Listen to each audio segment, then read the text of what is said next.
Hello. Hello, welcome to Vaniverse Unleashed, and welcome to our one shot, known as Golden Glory, the Sapphire Sands. As we begin our story, we're to start at a time period away from where the main story takes place, as we begin in more of a modern setting. As we cut over to a nursing home in a more of a modern age. As if this was a film, it cuts over to a few elderly individuals far past their prime. And going down the list here, let's even look at this here. Abigail, how would you like to describe elderly Abigail? Elderly Abigail. She has pepper-colored type hair, and she is definitely definitely active in this home. She is wearing one of those long gowns, but has a belt wrapped around her waist as she goes about doing her things. And she's just walking down the halls, looking at everything she can. Alrighty, thank you.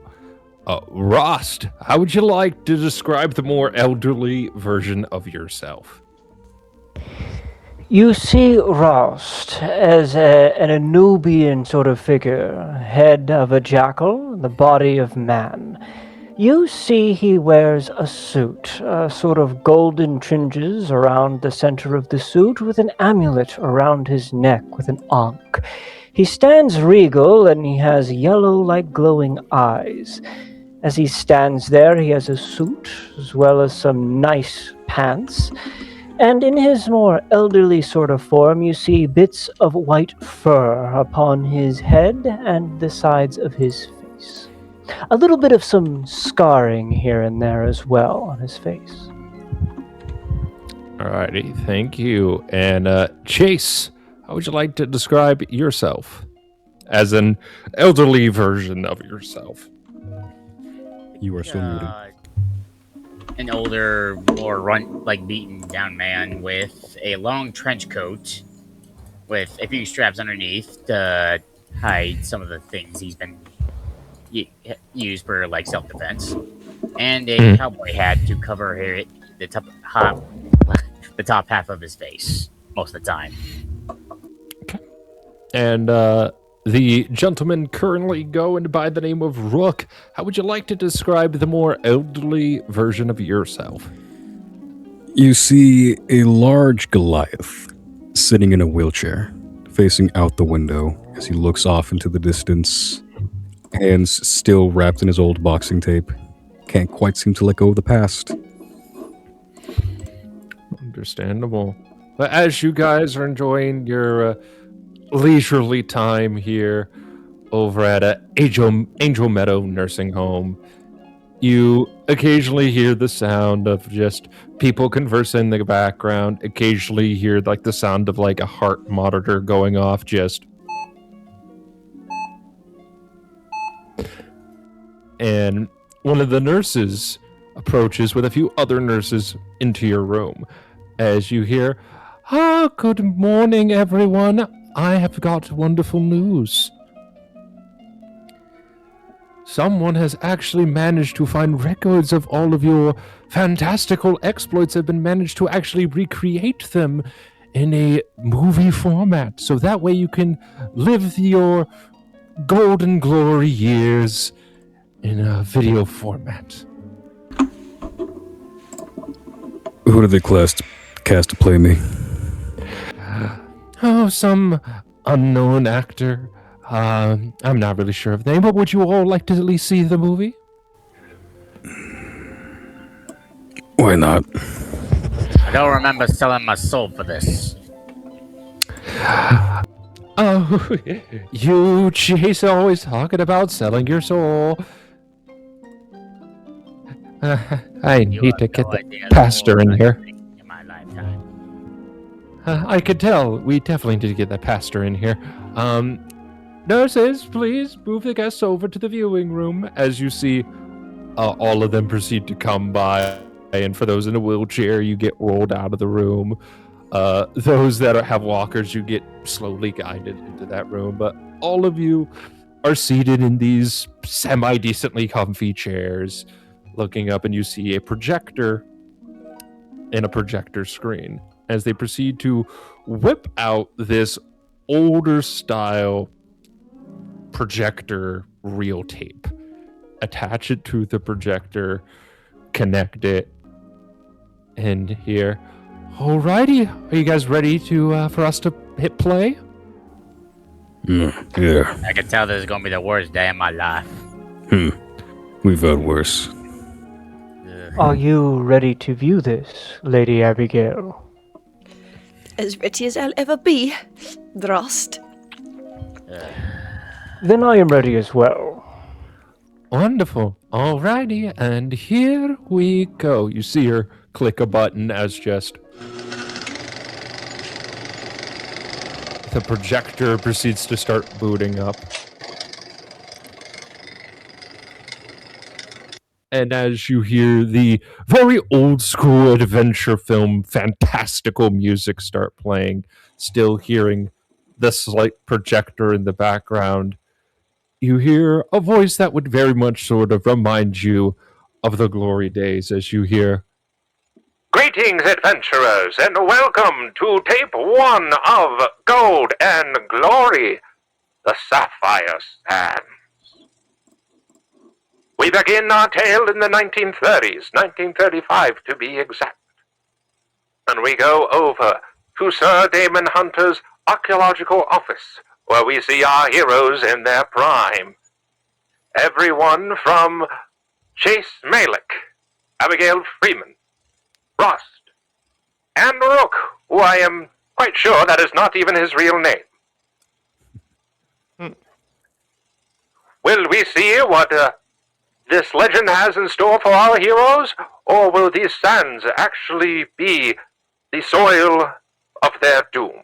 Find out in Gold and Glory, Sapphire Sands.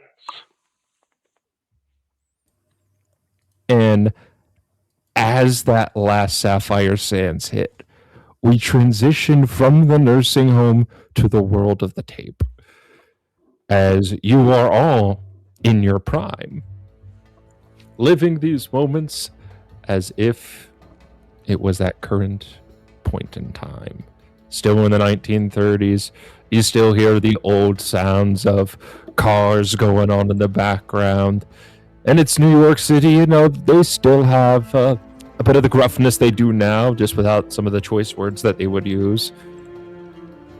And you would go up, and with each of you, how would you like to describe more of your characters in their prime? All right, I guess I'll go first.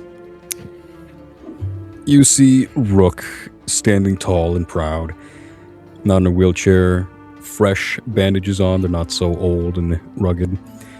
Tank top, overshirt, slacks, dress pants, very professional, face very, beaten up and scarred from various fights, cauliflower ear, that sort of thing. And he's just, watching the road, watching for people, guarding. Alrighty, who goes next? I'm more so the same, only my clothes are a lot less tethered and beaten, like Rick a bit. Would you at least say he would look younger?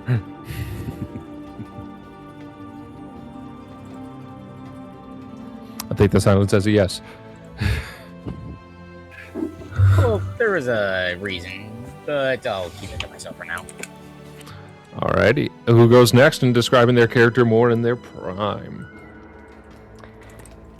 I would say for Rhast, not much has changed, as if time upon his body didn't change much at all. The only difference would be this slight little white fur that he once had as an elderly gentleman, but here you see it completely blackened of fur, as if time didn't change much of his bodily-like features. Some strange magic involved here. Alrighty, and Abigail, how would you like to describe yourself in your prime?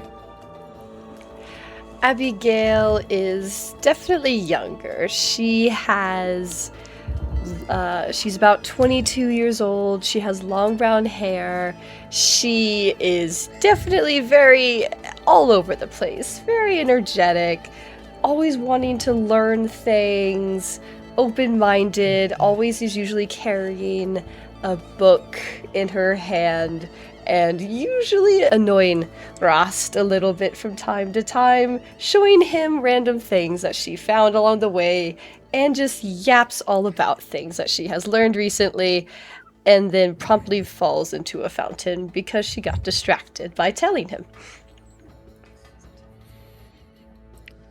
And as you all have your interesting moments leading you to going upstairs towards Sir Damon Hunter's office, you eventually get into the room where you see his large array of stuff, his massive collection of archaeological artifacts, from stuff all the way from more of the Aztec ruins of Mexico, all the way over to stuff from even the Jin Dynasty in China. He has stuff from all over the world, but there's still a few spots that have yet to be filled. As you see Sir Damon Hunter, he is still a pretty youngish man. He is a human with a brown beard, ivory skin, very well kept. Seems very much like the old school gentleman with the polyester suit and the bow tie and the vest. Dresses more like a grandpa even in his young age. And you see him as he looks at you very warmly upon you entering, and you see him stand up with a bit of energy, but is reminded by his knee injury to not be so crazy.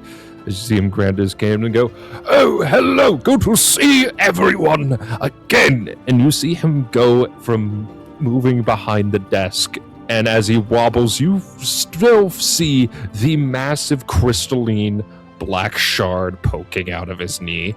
And every single time it walks, you hear like a scraping and popping sound. Oh. Every time he walks, it goes, "Oh, I can't wait to get this damn thing removed. I trust you all still." What was that? Don't hurt yourself, old man. Well, I'm still 35. I mean, I'm not that old yet. But I trust that you all found my spot okay. Yeah, it wasn't too difficult. Some older than others. Yes. Dear me, Miss Abigail, you're all wet. You know, I was a little too hot earlier, and I wasn't looking where I was going. Mr. Damon, sir. Yes. Lady Abigail, I have procured a towel. Does Rhast will hand you a towel? Thank you, Rhast. She grabs the towel and definitely starts dabbing her face, and she's not as embarrassed as you would normally think she is. It's definitely, it's happened a few times before, and she's just going through the motions of cleaning herself up in front of Damon's company. Still a klutz as usual, kid. Well, luckily for you all, I do have an expedition for you all. And I know you are familiar with my pilot who was waiting outside, Jackson Steele. He has his plane prepared and ready to take you all to Cairo, Egypt. Egypt? The hell's the need? Yes. There's two things. One, there's a treasure that I need for my collection, known as the Scepter of Osiris. All right. And next, I have rumors that Maximus Pharaoh is there to actually unleash an ancient curse. You mentioned Maximus Pharaoh? Yes, as you know, he is a rival of mine and an absolute jerk.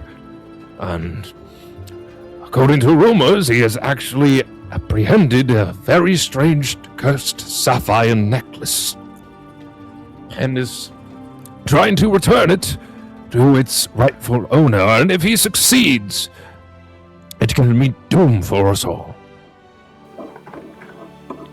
This is all nice and all, but what's the payout this time around? Well, if you actually succeed in getting the scepter of Osiris, I will pay each of you 1,000 gold. 1,000 gold. 1,200 gold. Yes. Did you say 200 when I offered 1,000? I said 1,200 gold. Roll a persuasion check. Hearing that, Rhast will, as he looks over. You said persuasion? Yes. That is a dirty 20. Dirty 20. He looks and goes, fine. 1,200 gold each. However, if we don't succeed in stopping Maximus, even if you did get the scepter, I assure you that all of us would perish. So the money would not matter. No pressure. All right. As long as I get paid, we won't have issues.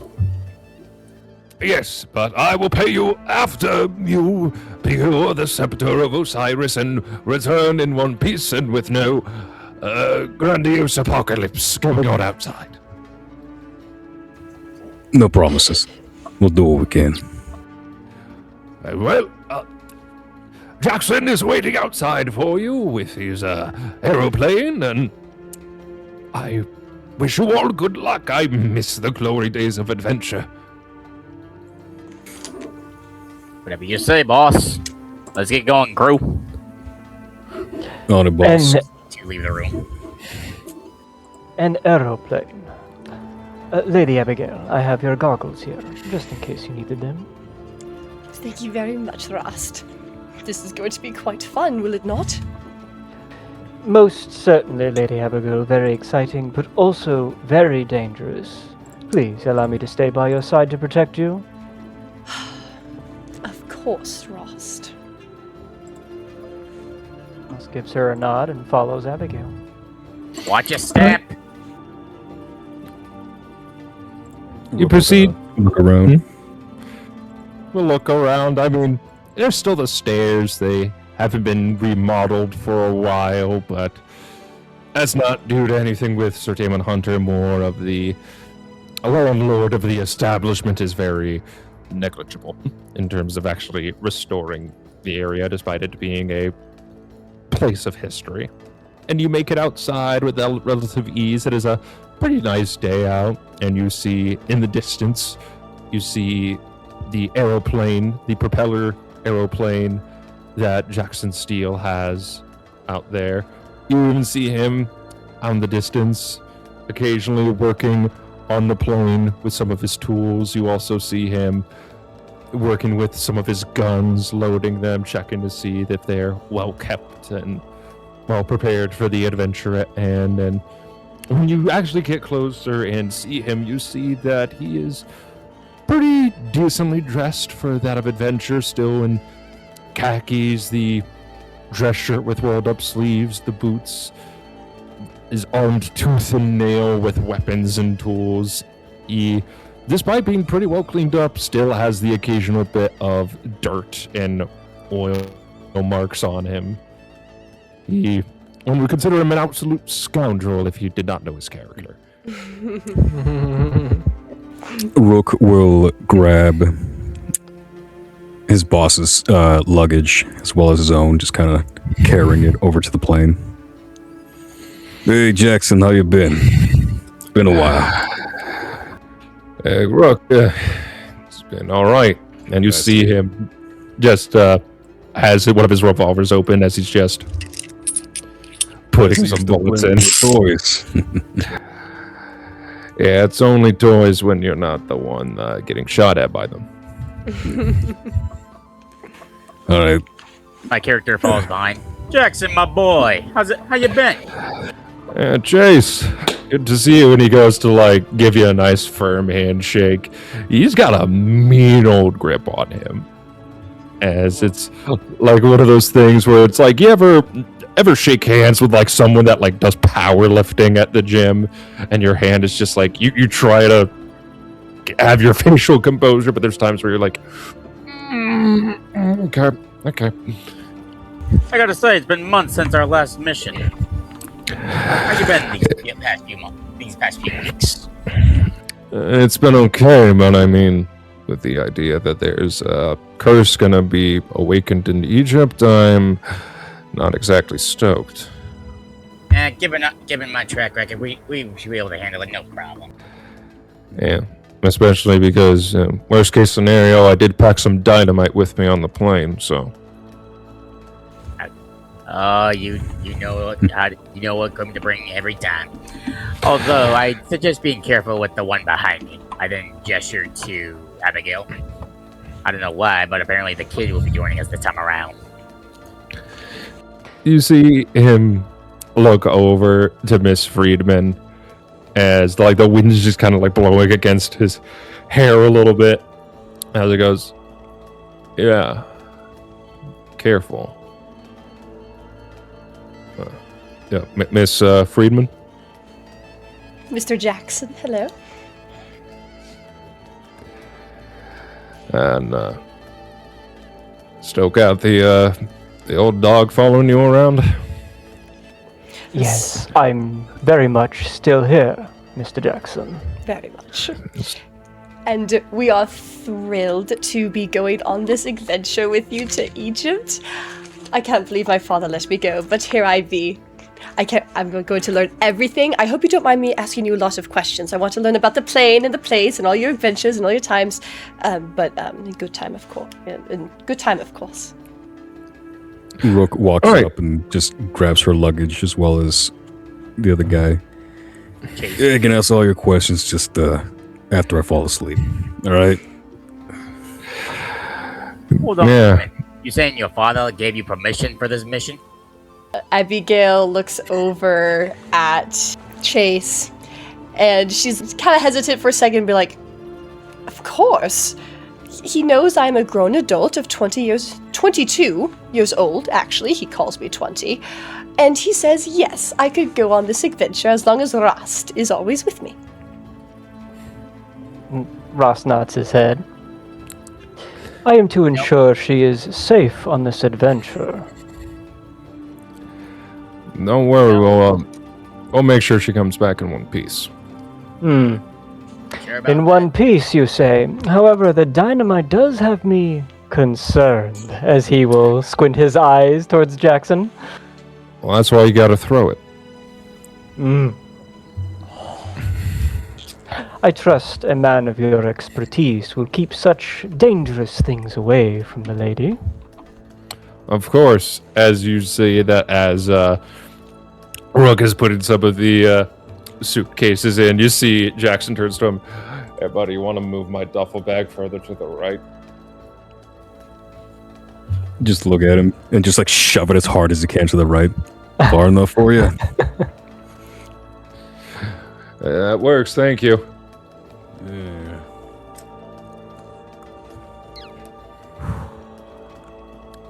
And then, bit by bit, you all get on the plane, and you see that it is luckily one of those ones that still has like the side covers and the roof overhead. So the fact that some of you brought the goggles just feels a little over prepared.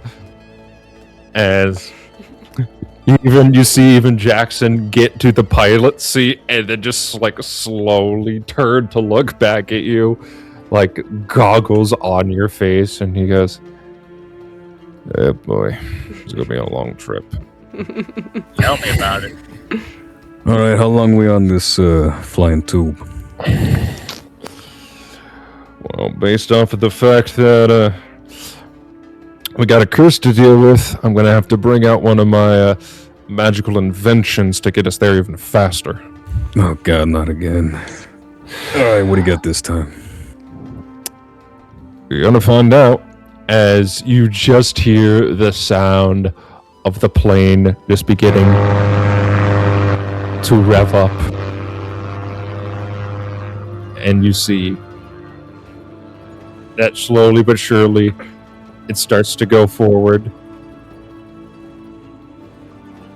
And he goes, "All right, everybody, hold on." And you see him start clicking a few switches, then presses one button as just the plane starts to just barrels its way forward. Hey, Rook, do me a favor. Wake me when we get there. They just look at him like, all right, somebody wake me to wake him. You would see Rhast always keeping an eye on Lady Abigail, but with such wind pressure and up in the air, he definitely has his head a bit leaned to the side, enjoying the cool air and wind brushing up against his face. Yes, you will find Abigail definitely not sleeping. She is fully looking out of the window as best she can, getting a view of the landscapes and just how high up they are in this new place. And sometimes seeing something off in the distance and like touching like Rhast, being like, look at that! Or like especially when they yes, like with the pyramids or some really extra interesting dunes, sand dunes, and all of that stuff. First time on a plane, kid? Jackson, your seats are still crap. All this magical mumbo jumbo, you can't even get a good chair back here. I'm getting new ones made. Just give me a bit. I need the loan to go through. How you doing, boss? As you call out to the boss in the background, as Sir Demon Hunter is in the very back and is going, "Adventure away!" and just has the biggest, dorkiest smile on his face as the plane is gunning forward. Yeah, he's doing it. And Don't hurt yourself, old man. as you guys are getting closer and closer to Egypt, Rook, do you still have that item that you found? Yeah, he keeps it tucked away in his pants pocket. As it's tucked away in your pocket, as you get closer and closer to Egypt, and you can see more of the desert landscape ahead, you just begin to hear just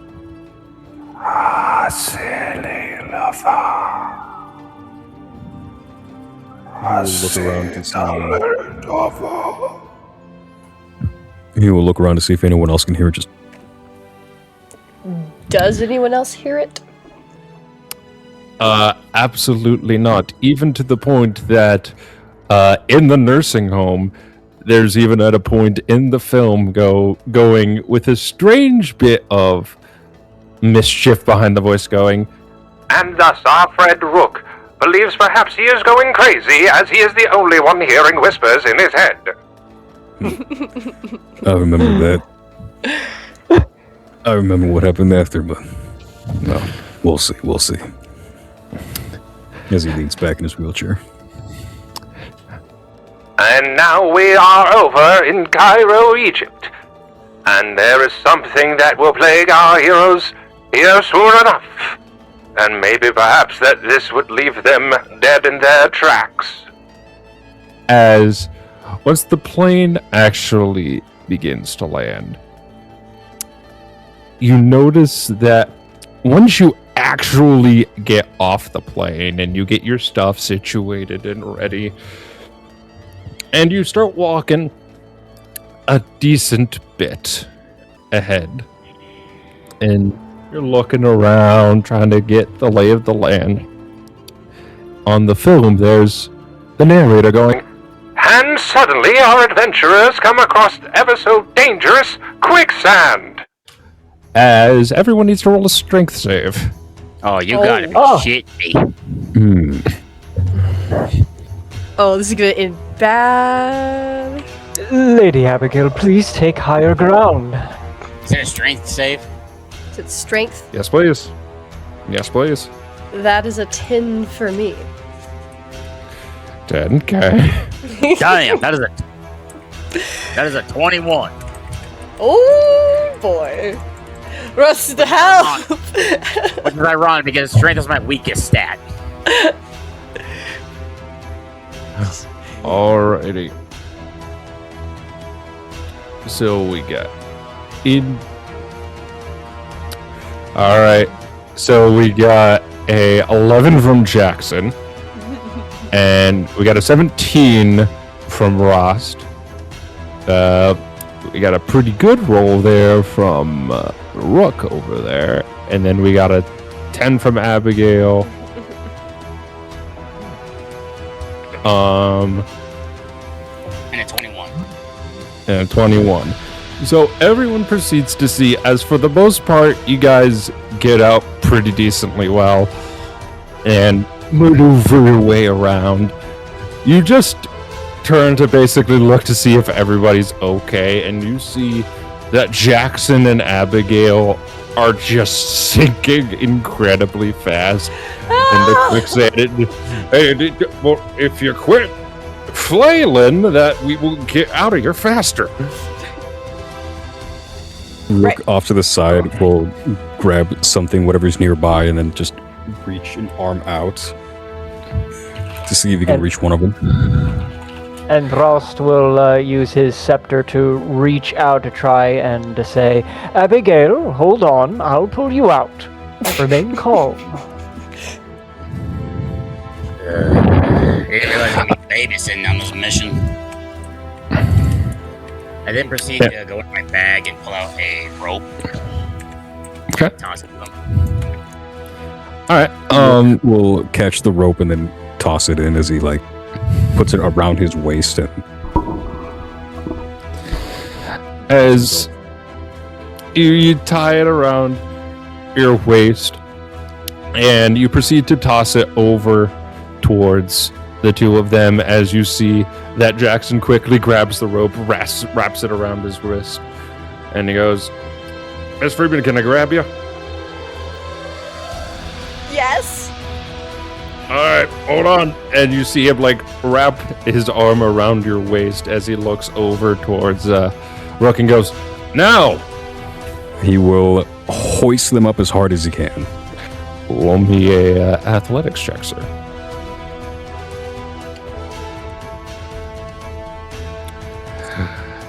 9. So, as you proceed to attempt the hoist, you're pulling, and you're just like, alright, isn't this working? As you have a large feeling perhaps you may need an extra set of hands in order to actually get them out safely. He will look towards the dog man. They just kind of gesture give me a hand over here, as he's still pulling. Very well. Seems you cannot pull them out yourself. I will assist you, Mr. Rook. As he will approach and he will assist Rook. Alright, I will have either one of you roll an athletics check, but provide the help action to the other, providing one of you advantage. Rhast will give advantage to Rook. Alright, look the roll again. Roll twice. That 20. So, Right. as Very you nice. basically look over to see that you have your decent friend nearby, and you see the jackalish individual walks over towards you, and as you're a little help, he just looks over to you, grabs the rope, and just... And both of them go flying out with relative ease. Rose, without second hesitation, as Abigail is out, I'm sure she is covered in sand. And so, Rose will help her to her feet and will take out some towels and other little things to begin handing to Lady Abigail. Quite the dangerous experience. Are you all right? believe so, Ross. Would it be bad to say that was kind of fun? Fun for you, I'm certain, but do be careful of the sand that envelops you. Of Hey, course. listen, little girl, I won't be able to save you every time. Just, don't make it a habit, alright? Yes, sir, Mr. Rook. I will definitely try to put that right on my list of things of not to do. Yes. And you, Steel, One long list. we need you alive to get us back home, alright?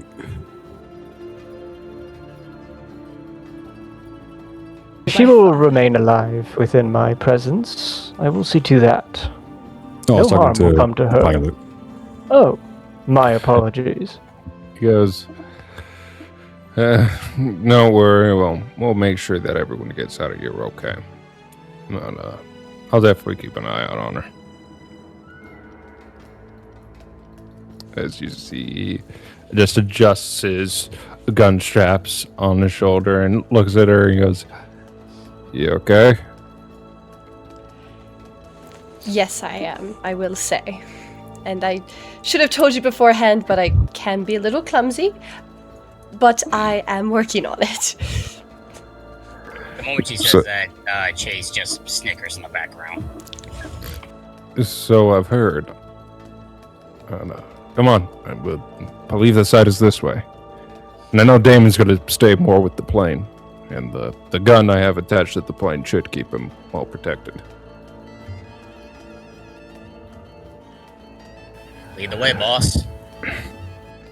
And you proceed to walk in the desert for a very long while.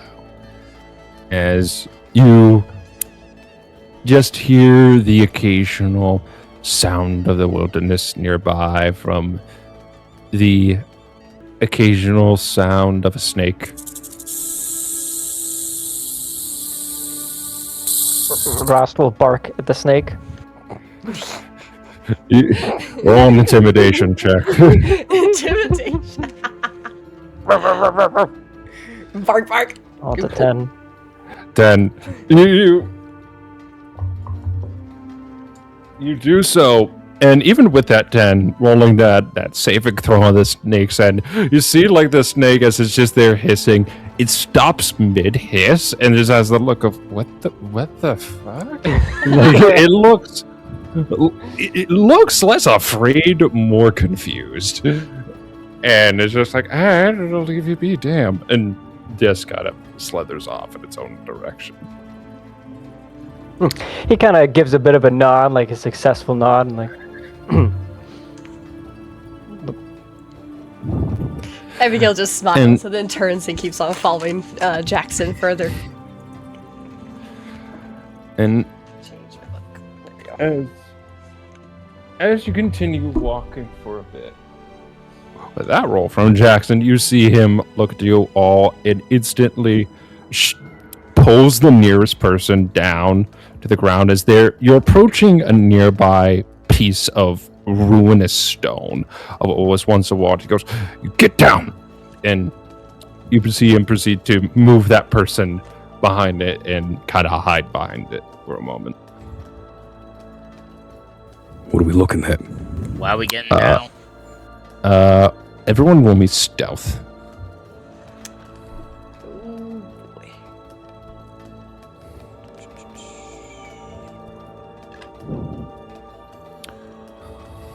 19. 17. Yep. mayhaps there is a snake nearby, as to why Rhast is not so 13. stealthy. 13. So, with most of you, for the most part, you are hiding relatively well. However, Rhast is like their full jackal folk Anubis-like figure, standing in the desert, having that moment of like, it is good to be home. And why are you guys sitting? Why are you guys hiding? Like he looks just very confused.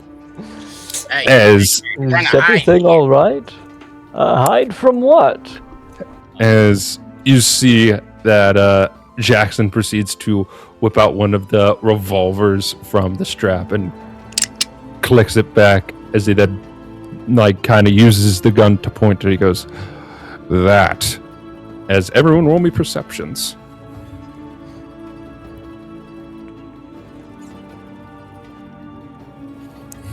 19. 19, okay. 14. 16. 16. 16. 16. So, most of you see as he proceeds to point, cutting over to our first ever map. Ooh, looks nice. Everyone proceeds to see this spot that appears to be cleared off, and it has this strange sand-like face protruding out of the ground with a obvious hole with a mechanism that is supposed to elevate or descalate someone downward. You proceed to hear the sounds of just the damned nearby. As suddenly our heroes have come across their first ever dance with the damn dead, or as they're called around here. Cuts over to Jackson Steele, holding his gun, looking over in that direction. Mummies. Well, this sounds pleasant. All right. Guess time for a little bit of exercise, am I right? The question is, do we go in guns blazing or do we go sneaking in? I can take him. Let's go. Look, you sure about that? You know it, Chase. What if you know me to back down from a fight? Well, you insist. Looking out, how many mummies can we see? Does it look like With- a swarm a lot? With what you rolled, there appears to be about 5 of them. 5 mummies. As Rhast is still, unfortunately, still sort of standing up, he'll turn over to Rook. I'd suggest that's not a good... Oh, there he goes. Well, shall we support him, Lady Abigail? You go first. Very well. Please stay behind me. Hey, Rook, how about a wager? Oh, what's that? Whoever takes down the most mummies gets half the share of the other. You really willing to lose half? All right, I'll take your half as he I mean, you willing to lose jets half? out his hand. Let's do it. And with that, you see that is for the first time ever in Manaverse Unleashed history. For the first time, we Roll for initiative. All right. Oh. Go time. 26. I am going to roll the mummies as just one thing. 4. 25. All right, Ross, you had a 9 initiative, correct? Correct. All right. Everyone else put down their tokens and/or a token, and you guys would be coming over from this direction over here, in which I moved Ross.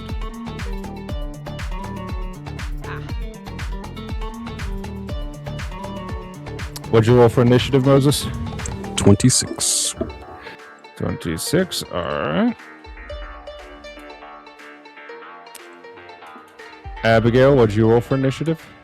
4.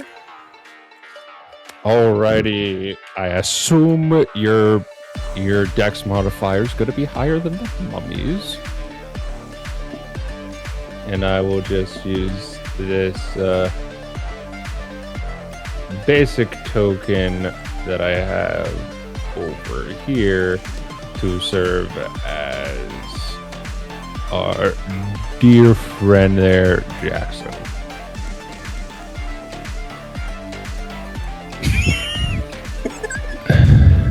Nice pick.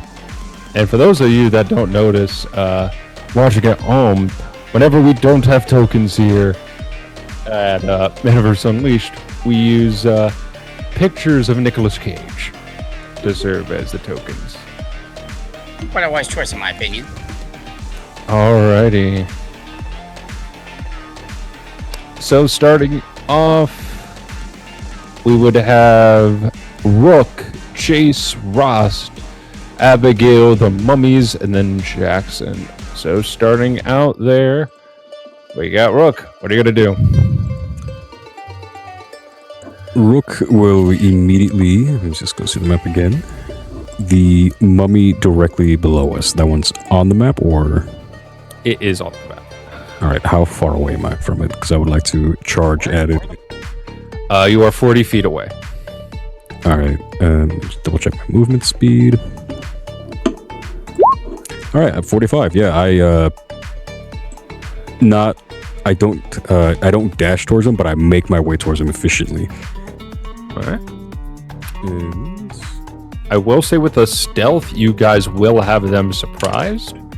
So the first attacks of this round will be your first attack each on this round is going to be at advantage. Alright, I rolled an unarmed strike. Does a 25 hit? 25 does hit. Roll the damage. I rolled 3 points of damage. 3 points damage. All right. So you see as you move up behind this mummy, you go over and you smack it with your fist right behind the skull, and you just see it just go and like turn around looking at you extremely annoyed. Hey, Rook, you look like you made a new friend. Yeah, I don't think he'll like how rough I play. Any other attacks that you wish to do on this turn? Let me double check here. You should have extra attack. I will hit him again. Alrighty. And you are remembering to add your strength mod to the damage, correct? Does it not do it automatically? It's sure. I'm just surprised you would roll so low. I'm surprised too, especially at 15. Yeah, but you may roll to hit this this mummy again. All right. I rolled a 16. 16 definitely hits. Another 3 points of damage. Alrighty. With that 3, you basically notice that as you're like punching it, and you just see it's looking at you as you're just boom, boom. It's just like looking at you, extremely annoyed and kind of done with you. Anything else you wish to do? Rage or anything?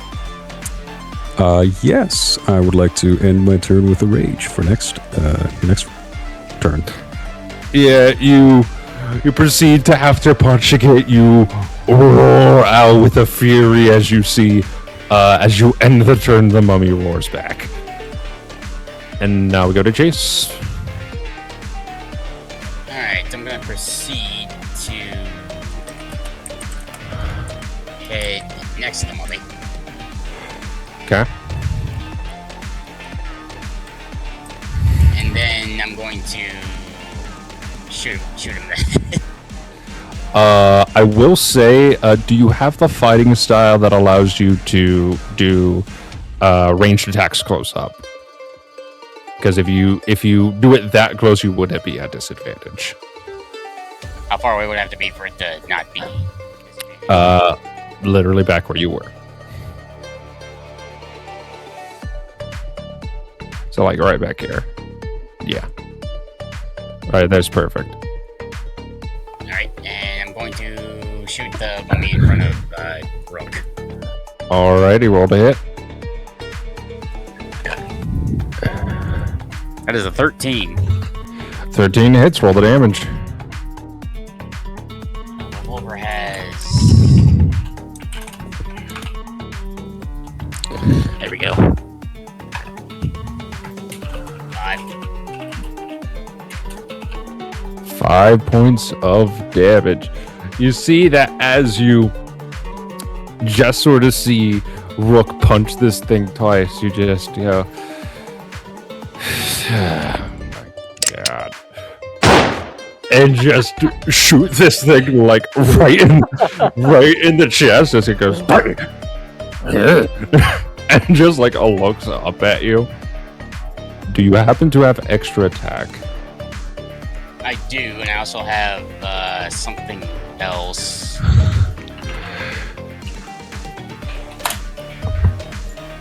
I have Dread Ambusher. Basically, my first turn of combat allows me another extra attack. Okay. Just as a reminder, you do have advantage on these attacks. Well, you had advantage on the first one. Since you didn't roll the advantage on the first one, I'll let you have it on the second.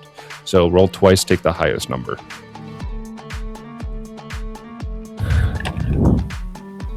Highest number is 18. 18, that'll hit. Roll the damage. 4. 4. Yep. As you proceed to look at this thing, as you see your friend sock it twice, and you're just like, for fuck's sake. You shoot it like once in the chest, once in the head, and then it just goes, falls over. An excellent shot. Good shot. It is indeed permanent, actually dead now. Hey, Rook, that's one for me. Yeah.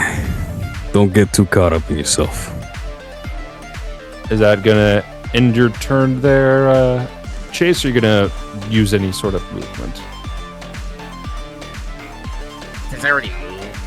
Wait, You did not move, because we basically said, because you originally were going to go here and you were going to have disadvantage, we basically just said that you stayed where you were. So, as part of my ambusher thing, I'm able to move an extra 10 feet. So I'm going to move. okay. Sounds good.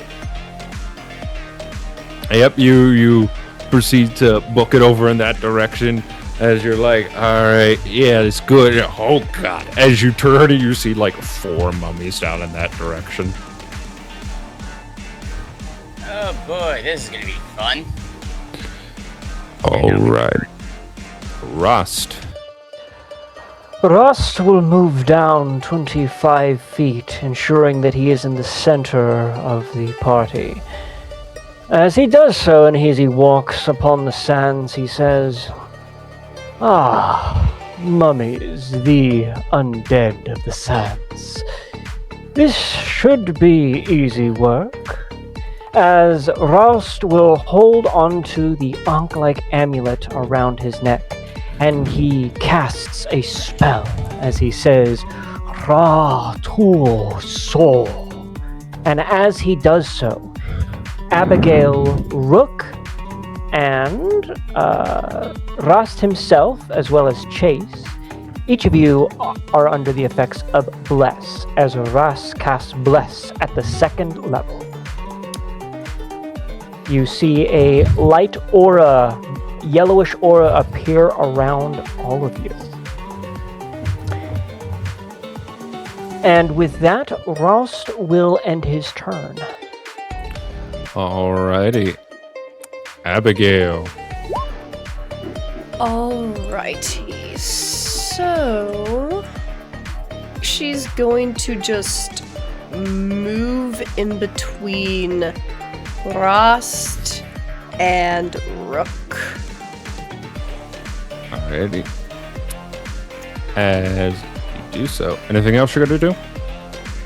There's nothing much I can do at the moment. Alrighty. With that, we cut over to the mummies that proceed to basically hear the sound of the gunshots, see Chase that just sort of burst over there, and you see the 4 of them are just turning around, looking in that direction. That one's gonna get right next to you.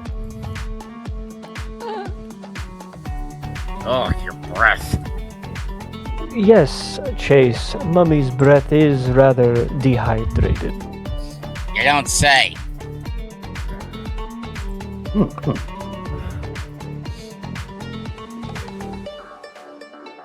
And basically, from Chase's point of view, he sees that like most of the mummies turn around and look over in his direction. You see one of them like slowly shambles and makes his way over to their direction, and then he just starts to see the other the other mummies full-fledged just and just like start sprinting in his direction. Oh. The first one is actually going to multi-attack you. The first one is going to be a 16 to hit. What is your armor class, Mac? 16. It looks like that is right on the money. Alrighty, you are going to be taking 8 bludgeoning damage. As well as 11 necrotic, and I am going to need you to make me a Constitution saving throw.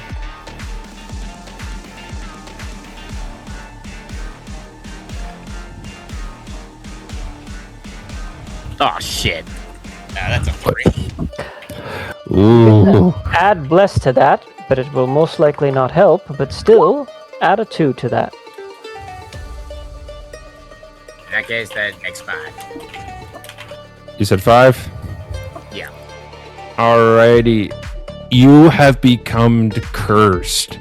As you get you have mummy rot to chase. And that means you can't regain hit points, and your max HP is reduced by 11. So how much HP do I lose total?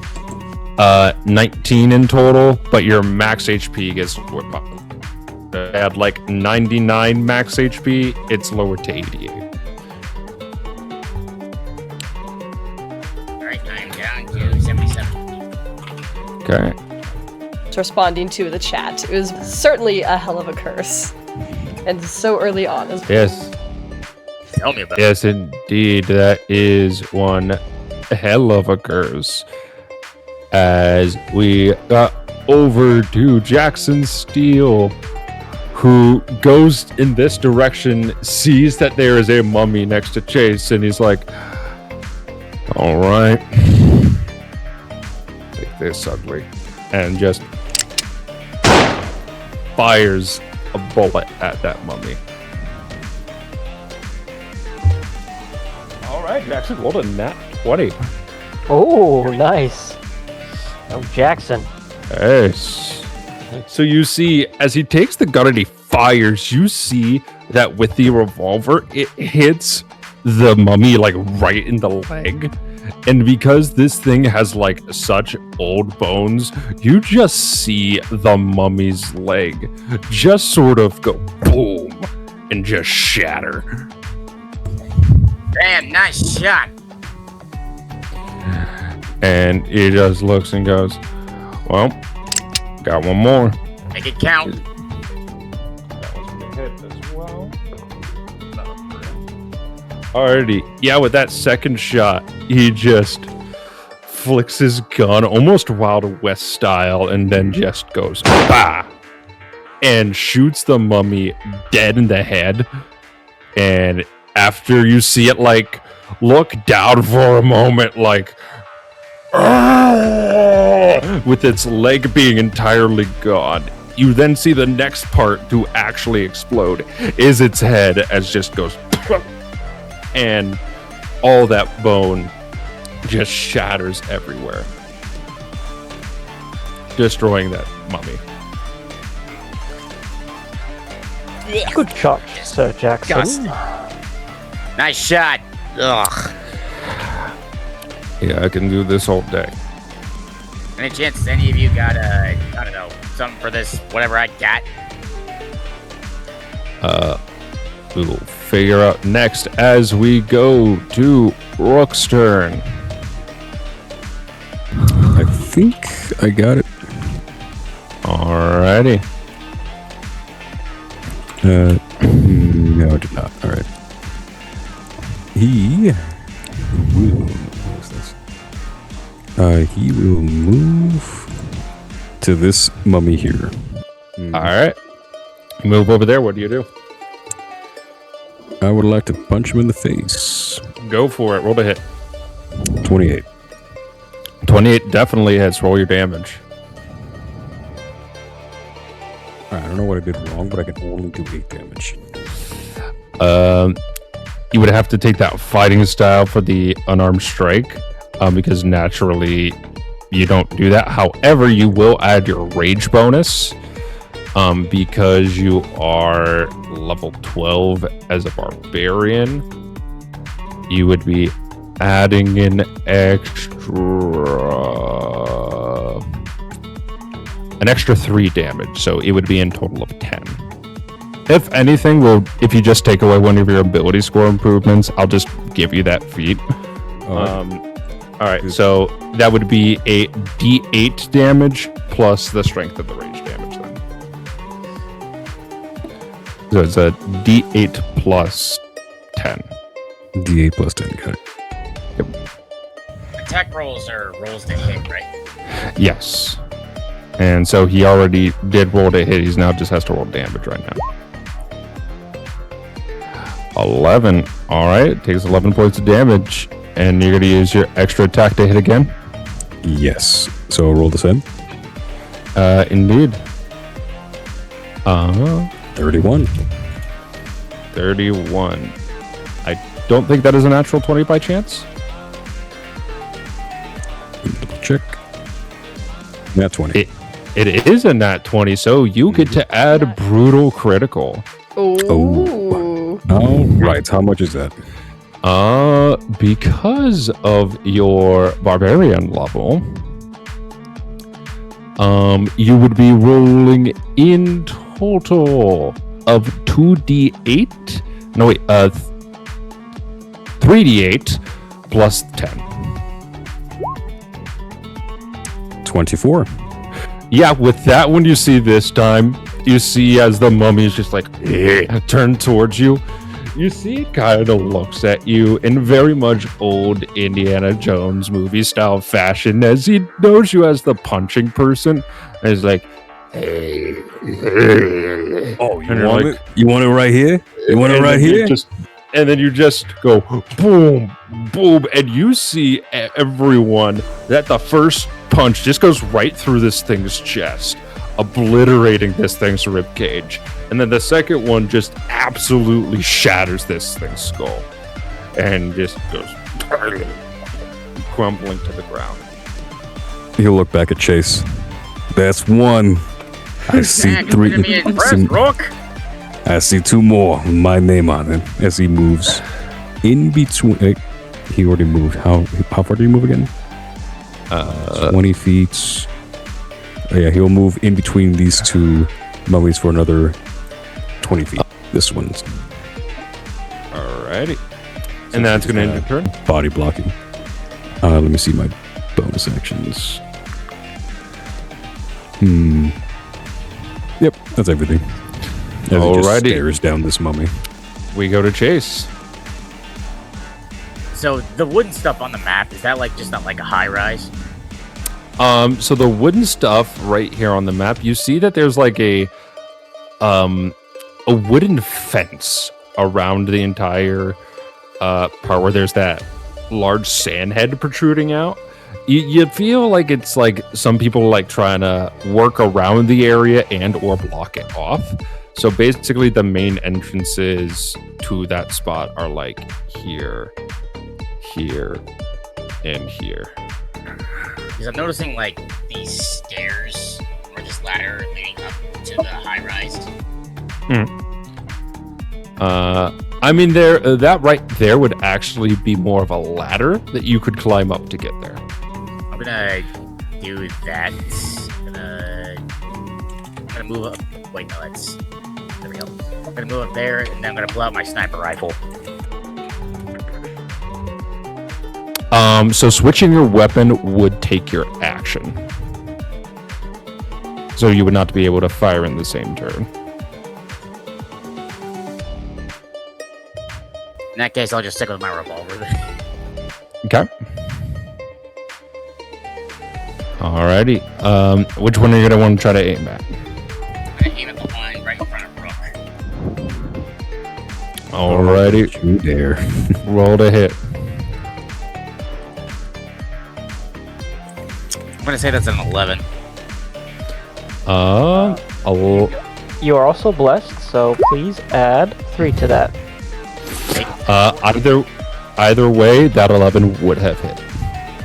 Nice. Roll your damage. Worked out my revolver. Actually, it's actually 2d6 plus 5. 4, 3, 7 plus 5. That's 12. 12 points of damage. Okay. You gonna use an extra attack to try to get that one? Yep. Roll to hit. 3 plus 3 plus 5. That's 11. 11 will hit. Oh wait, that was the wrong dice. Shit. Nat 20. Nat 20. Nice. Alrighty. Mummies. So with a crit, you're gonna roll 2 of the same damage dice. So since it's a D8, you'd be rolling 2d8. Well, it's a d6, and I already rolled 2d6, so that makes 3d6 then. If it is 2d6 for your weapon, it'd be 4d6. Because you're doubling the damage dice. 1, 4, so that's 5. 5 plus 3 is 8. 8 plus 4 is 12. Plus 5, that's 17. 17.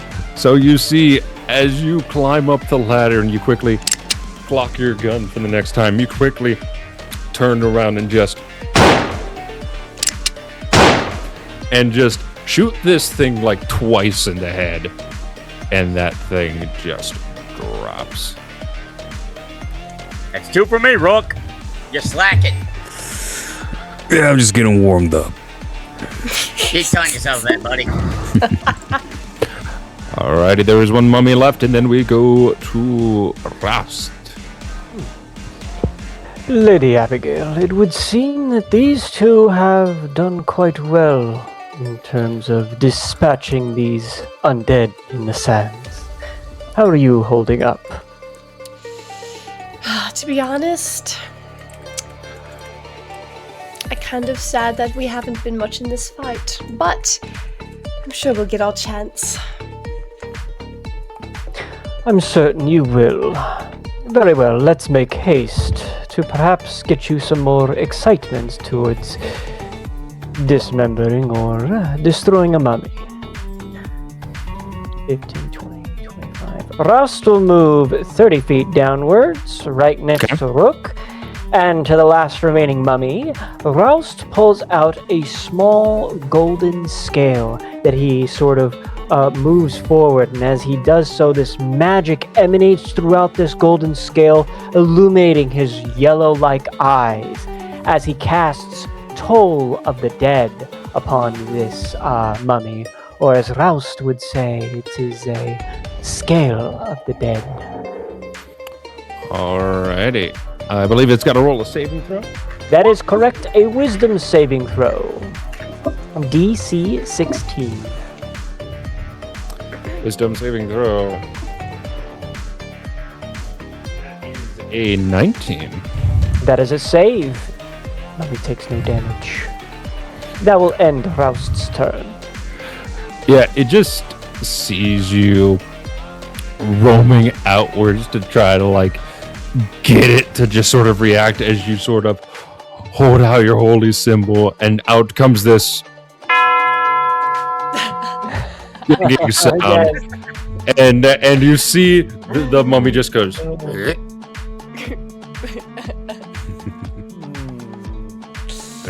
And it just looks at you like, was that supposed to do something, or? Interesting. It seems this one cannot be judged. And then you said that's going to end your turn? That will end Rhast's turn. Alrighty. Goes to Abigail.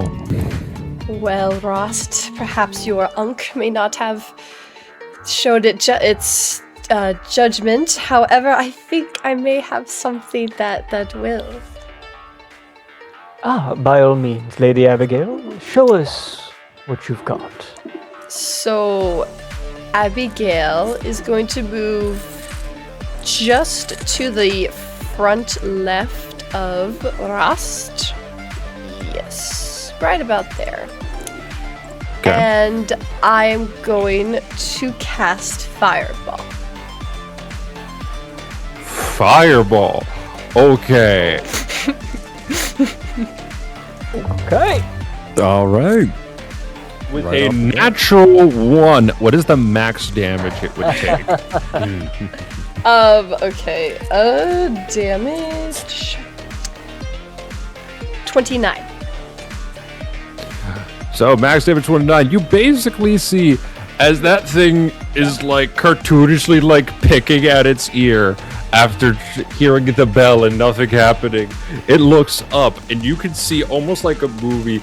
There's just this light in front of this thing's face.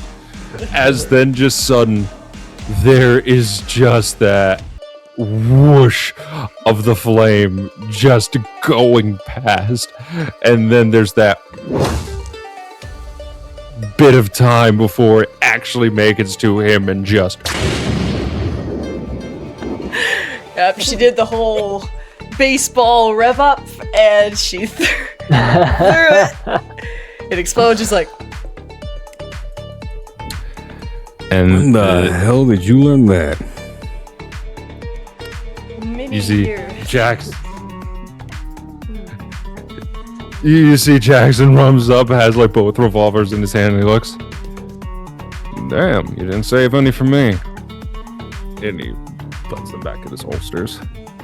Damn, kid, consider me impressed. Thank you, Yeah, Chase. Can you do that more? Might be plenty useful around here. Especially seeing how fast we got attacked. So, Rook, remember that wager we had?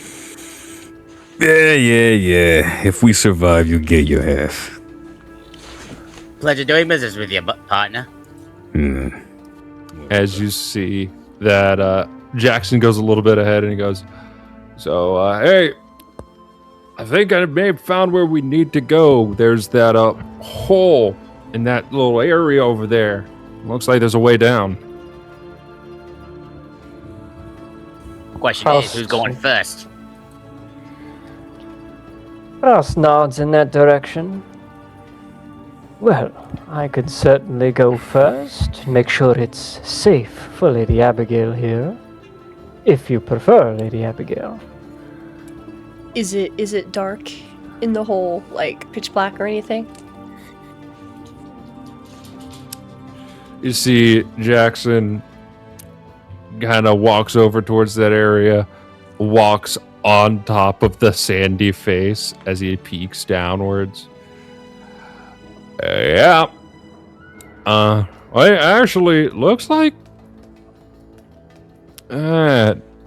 shouldn't be right. It looks like there's torches lit down there. I think someone else is there. Well, someone beat us to it. One way to find out.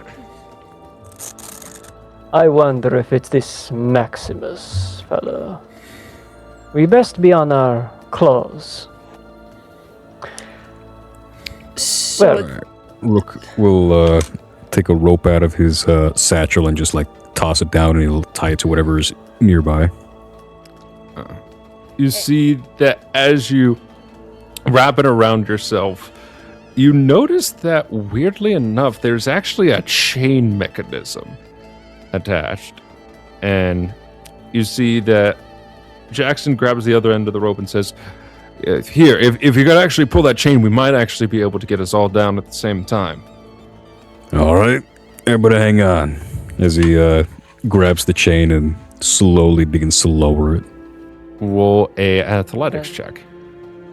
Athletics.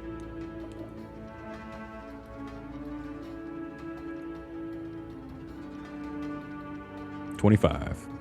You see that, like, as you and Jackson team up together, you begin to, like, pull up at the rope or at the chains, and you notice the sound of the very old gears just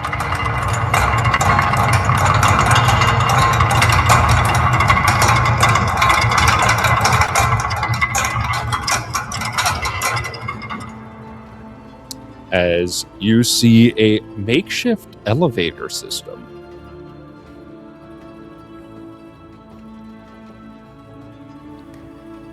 Hey, you're the bookworm. This thing's safe? How would I check that? You may roll an investigation. All right, let me see. That will be an 18. In 18, you look over in that direction. You see that while the gears themselves are old, the chains are actually pretty well intact to the point where it seems like they might have actually been replaced.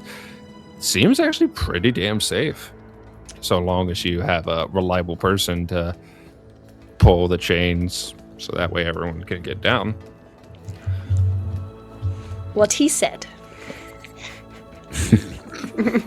Well, who said? The voice in the air. Yes, it's what I said.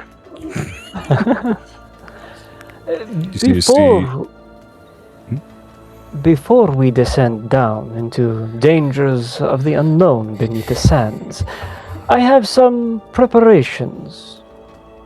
You, Mr. Chase, you look rather pale.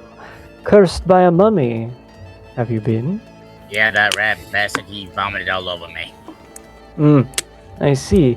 It is a rather nasty curse. But fortunately for you, with my ancient magic, I can alleviate such things. I know. Indeed, I can. As Rhast will hold on to his necklace, his ankh, and his holy symbol, and speak words, Curse Hasin Norokama. And as he does so, the ankh begins to glow as he casts Remove Curse on Chase. As you go over and the chant proceeds to take form and the energy goes out and just removes the curse from him, you feel a hell of a lot better, Chase. As there's been an entire weight lifted off of your shoulder, as you even see once he proceeds to take the curse away, you see that he actually peels apart on this bit of decaying flesh that is on your shoulder as it just comes off with a bit of a squeeze and a squish and a pull. Oh, that ain't right. That is nasty. Gotta say, Ross, I deeply appreciate that. When we get back to town, first round of drinks is on me. Certainly most appreciated, Mr. Chase. However, I have one other gift to give before we descend down. A gift from ancient past of magics. Please, all of you, stand still, as I will do 2 castings. As Rhast will cast the spell at the 4th level, Aid upon the party. He will select Rook, Abigail, and himself. Each of us gain 15 maximum HP. In addition, he will cast it yet again, a second time at the 4th level, to include both Chase and Jackson. Their maximum HP also increases by 15. So our max HP is like just, there's no 15. Your maximum HP increases by 15 and you heal by 15. And you see as that magic goes out and you proceed to cast it to everyone, and you see that Jackson is like currently reloading his revolvers, and he goes, "Thank you. I think we should probably get going down there. Because if it is in fact Maximus down there, don't want to give him a head start. There is one thing I would like to bestow as well upon the group. What you got, kid? Torches or not, torches can go out, and things can get very dark in temples. Believe me, I have read many things in many books, and we are not going to risk that, okay? So I'm going to give everyone light. Your views insist. Smart choice. Appreciate it, Abigail. So, Are we able to choose what gets lit, or do you just like throw You it on can- us? you can completely probably choose what item gets lit, probably. All right. Rook will kind of lift his shirt and point at his belt. You like this? Kind of always got it on me. As you cast the light spell on the belt, and then everybody goes, And you see that a part of his waistline proceeds to glow, as that is the only time and the last time that his waist would be in glowing form. Old man Rook just looks down like, yeah. yes, he's there like full like beer gut, like. "Eh." I used to have an 8-pack. Old Casey just like, what were you thinking back then? Why the belt? Well, this is belt of fire giant strength, so it's, you know. And what of you, Chase? What would you like for me to glow for you? Can you do it on this? But of course.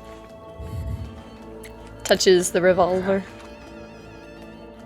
Yep, you do that as the light just proceeds to glow on the gun, even to the point where you actually almost start to see the interior parts where the bullets would go sort of shine through. Huh. Consider me impressed, kid. That's twice now. Really grown up. I then turn to Rhast and gesture to his unk, because I'd imagine that is where he would like it most. Rhast will bend down slightly in appropriation, a slight bow towards Abigail so that she may reach up towards the ankh that Rhast wears. So she reaches up, she touches the ankh, and it does its thing. Glowy, glowy. You do so, the ankh proceeds to just glow with a weird different light, almost different than the spell is supposed to. You do not know why it glows that way. Most interesting. What sort of color does it have any color to it? It has more of like a orangey red. Normally, light would be this more like a golden glow. This is more of like a fiery color. Oh, okay. Nice. It is strange. It does do this in contact of your spell, but it should be fine.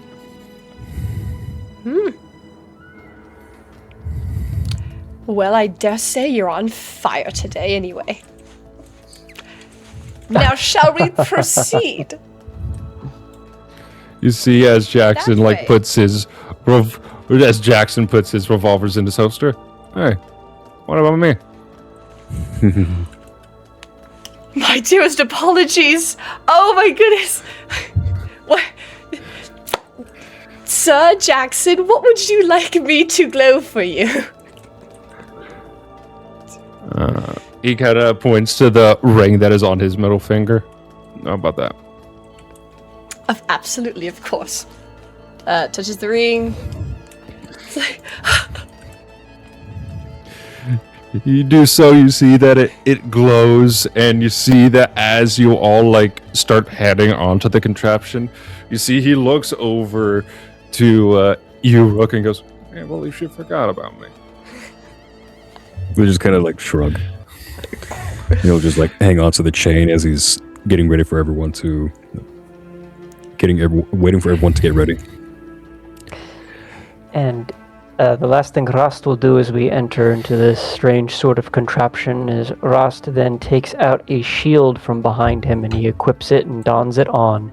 It's this sort of golden shield with this same sort of ankh-like insignia with like hieroglyphics written all around it. And as you do so, all of you proceed to get on as Rook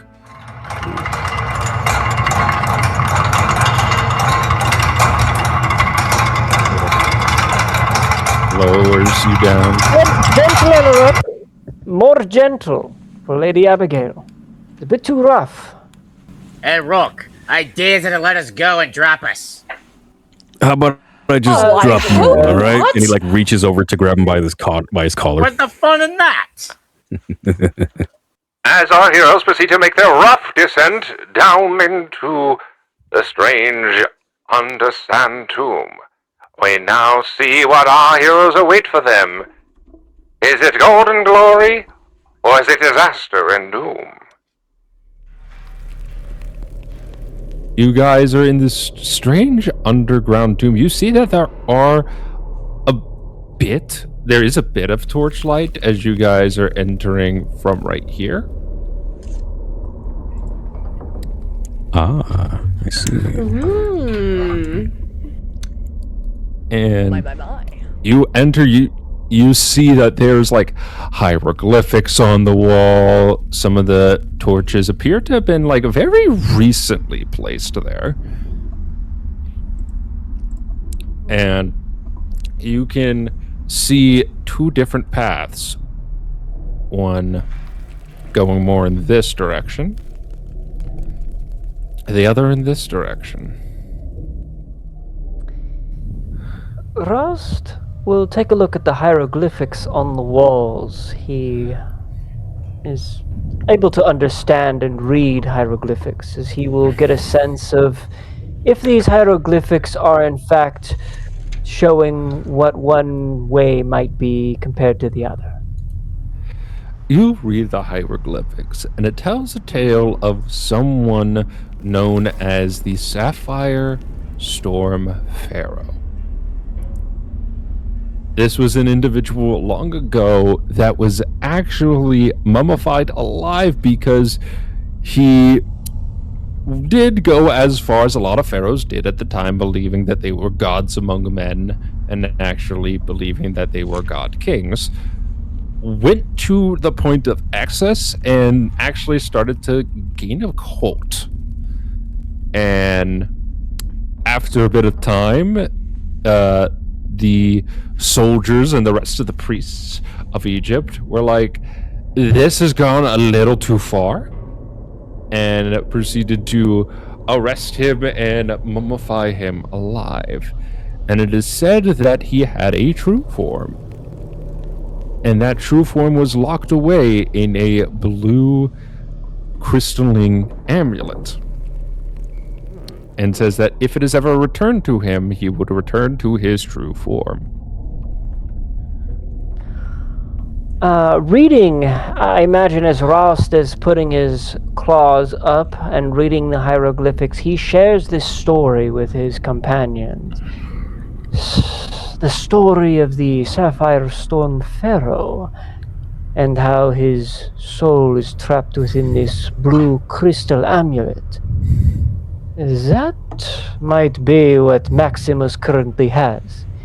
He is attempting to resurrect this pharaoh, so it would seem. We must make haste. As you are over here reading the hieroglyphics, everyone proceeds to hear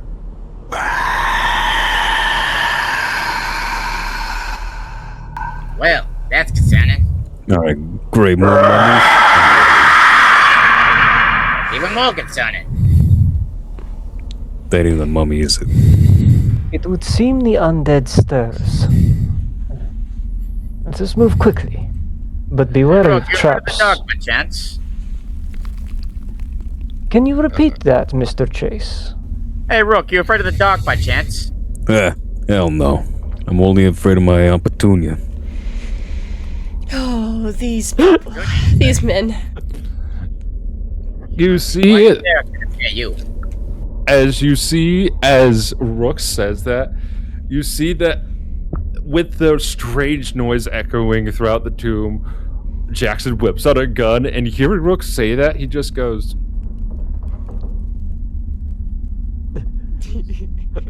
and just slowly turns to Rook. What? Do I even want to know? No, you don't.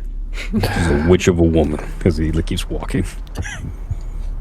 She must be quite a character to scare you. No, you don't know the half of it. Oh my goodness.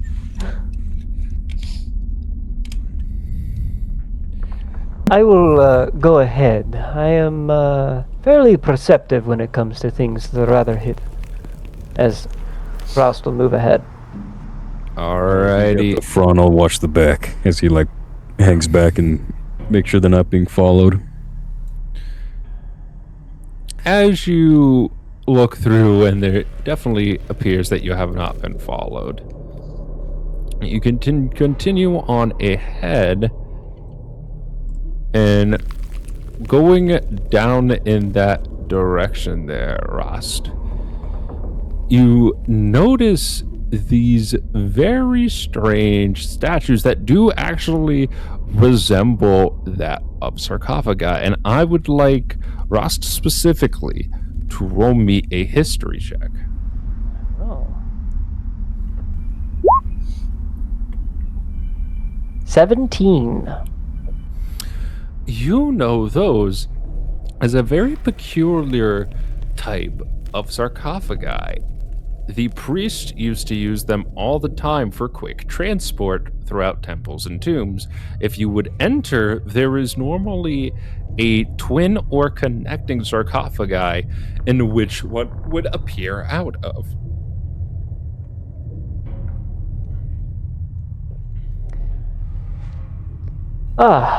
It would appear there is a sarcophagus in front of us. However, I do recognize it. There are two. Twins, in fact. Be wary. And Nothing to worry about. what you be worried about? Well, considering we are in the lair, perhaps, or some tomb of this Sapphire Storm Pharaoh, it could be possible that many traps might be laid about, including the sarcophagi. Rook was just gonna casually look around. Traps, huh? Alright, how bad could they be? Oh, much worse than a simple curse from the mummy, as Mr. Chase demonstrated. Ugh. That was nasty.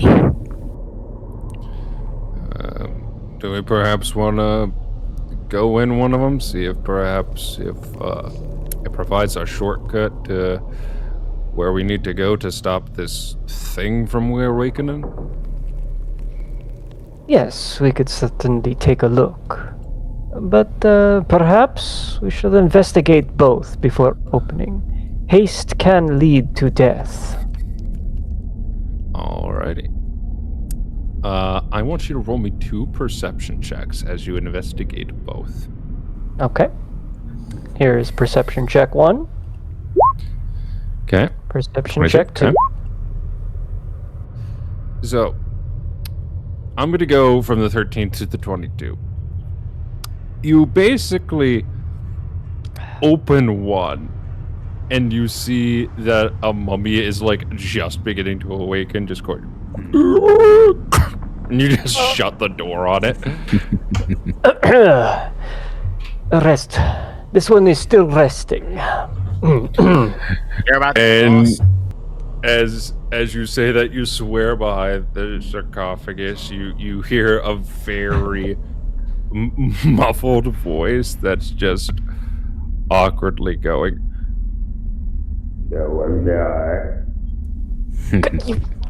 Get back to sleep. It's fine, everyone. It's fine. Then, with the second one, you noticed something peculiar. As you open it, you see that there is this gorgeous room. It definitely appears to be where someone of the royal family would have been buried.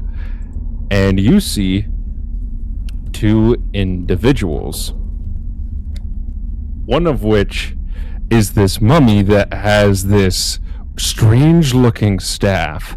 On a pedestal, there is a strange scepter that vaguely matches the description of the scepter of Osiris.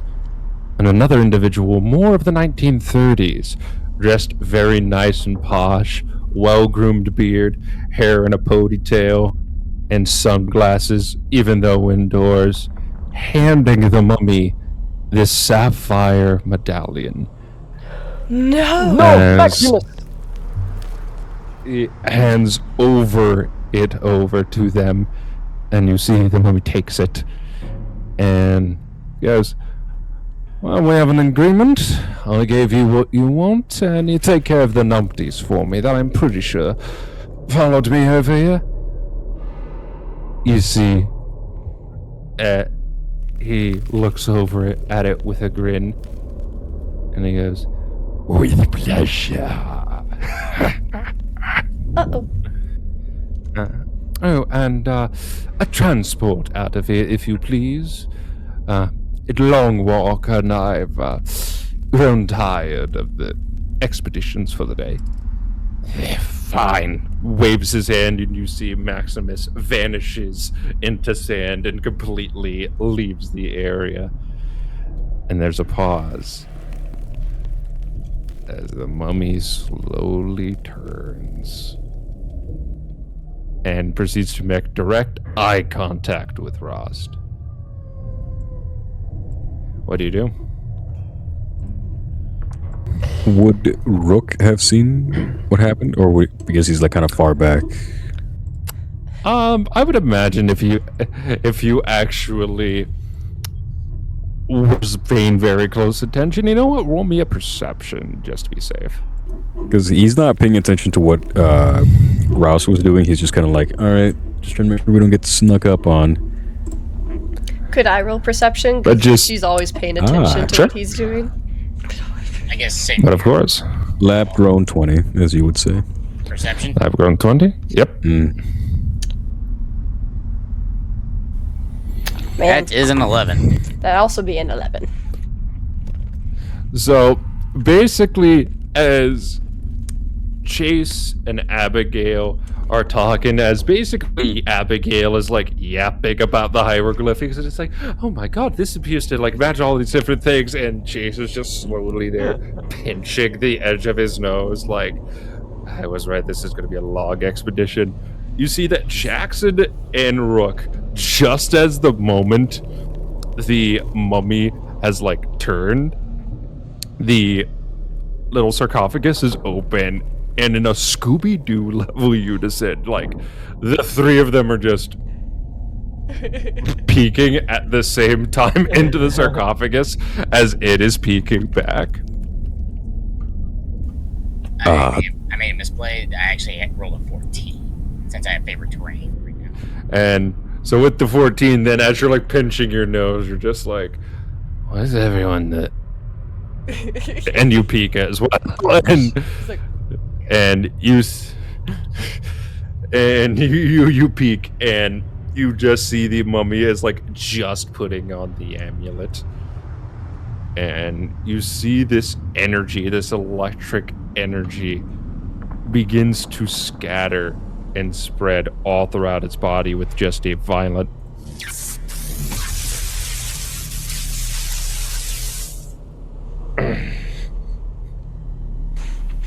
Hey, Ross, I assume now's a good time to start running. Run?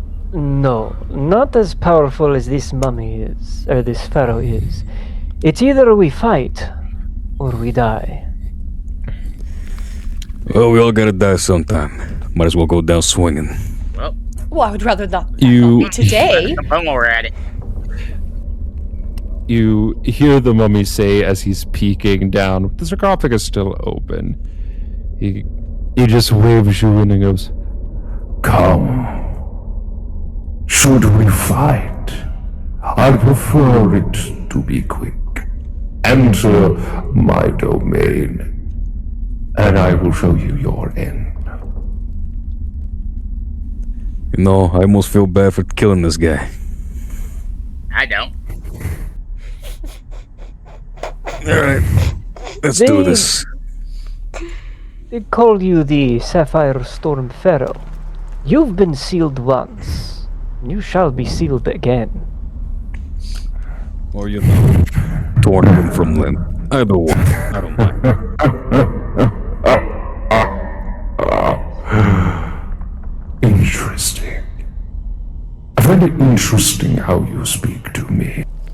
And as he is monologuing, please enter that designated spot into which there was the sarcophagus in the center with the green X. As he says, I find it interesting that you talk to me as if I was a man.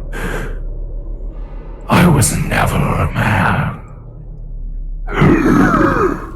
and you see as the sapphire medallion begins to glow, you hear something from his throat as you hear.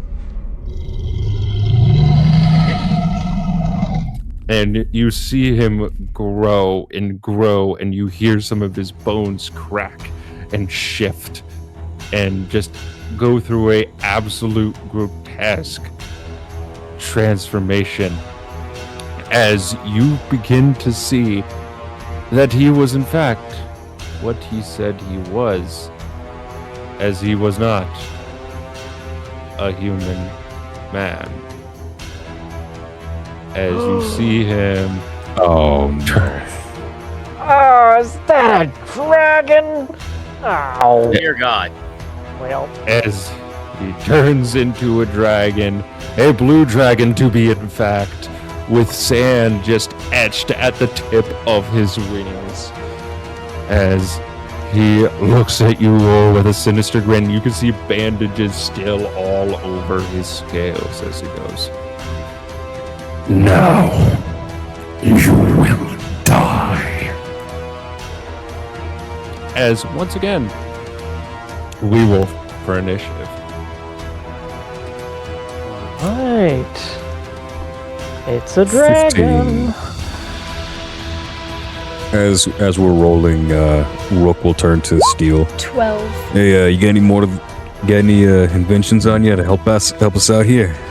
Might need them. Got a few. One of them's dynamite. He'll just smile and I nod. rolled a Oh, net goodness. 1, so 9 total. Oh, that Okay. one.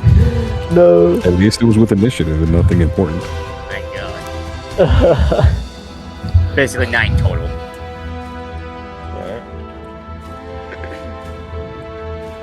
And you do still have your token over there, right, Mac? It's on the board. Is Abigail, like, behind Rourke? Behind who? Yeah, Rick. Oh. I mean, Rook. Yeah, she's like right behind Rook, back left of Rhast.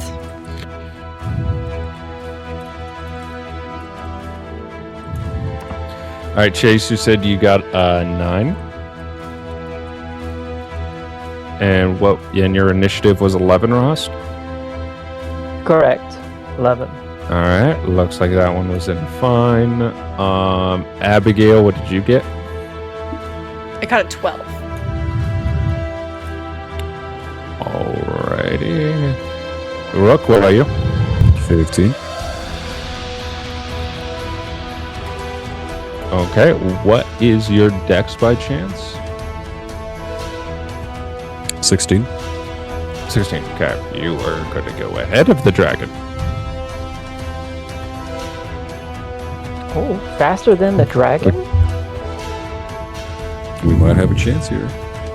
Maybe. Alrighty, and then we have good old Jackson,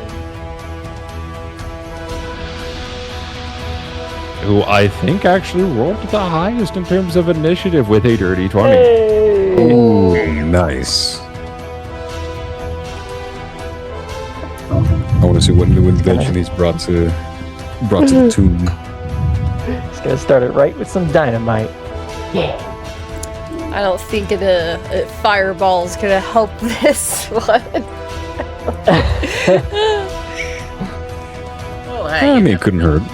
you never know. Could never hurt. Yeah, that's true.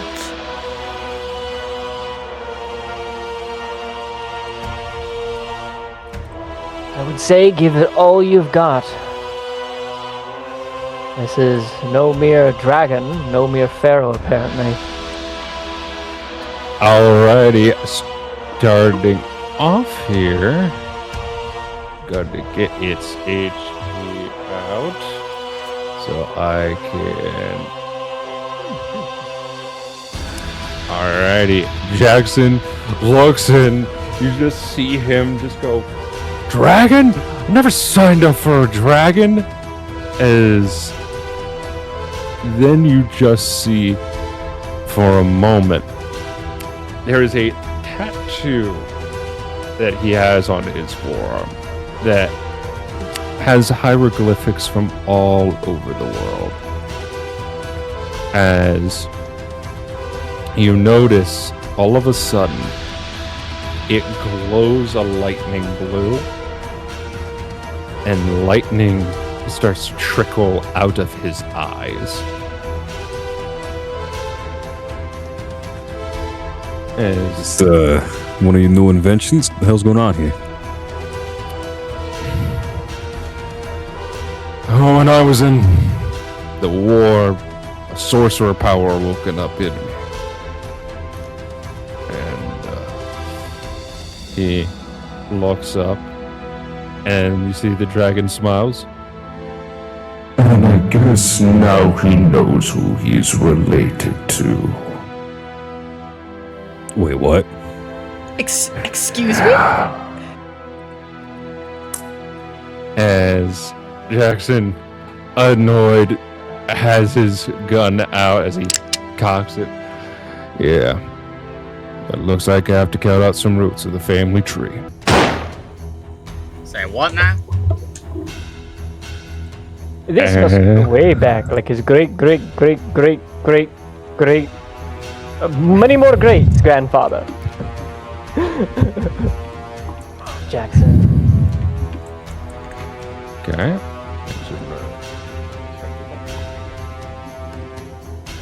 Yes. So you see after the first strike, it hits the dragon like right on its side. With the second one, he clicks again, fires, and you see the dragon's quick head movement. It ducks out of the way and shifts. And you just see as Jackson moves off to the side and leans against one of these statues as he clicks the gun again. He looks at you guys and goes, "Guys, we're in some serious trouble." Yeah, you don't say. We are so screwed. As goes to Rook. Easy, big guy. A full-on dragon you're facing down. Yeah, probably the last thing I ever face down if I don't play my cards right. You got a plan?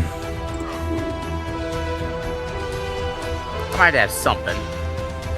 I'll take it. Better than nothing.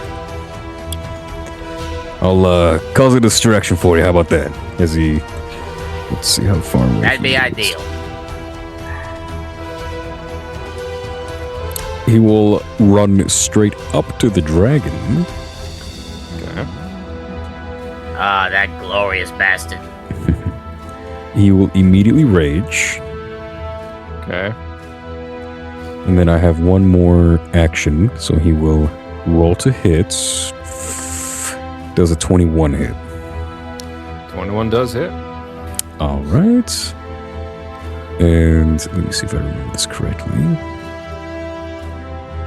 It is a D8 plus 7 plus 3.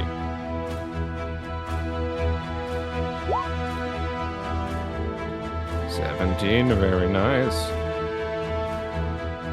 So he, he tells him he's gonna give him a distraction.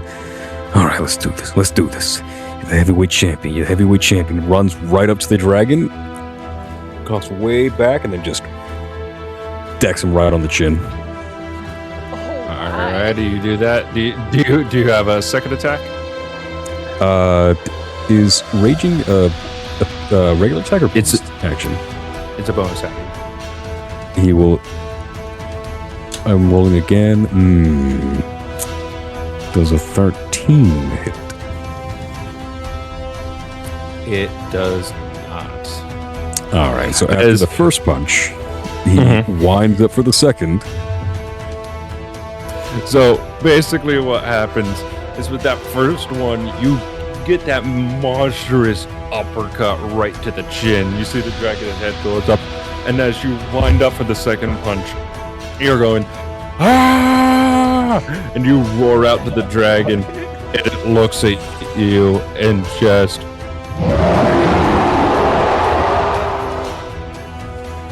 Hey, too late to apologize. Well, it's been many months now. That's we're gonna end your turn. Yeah.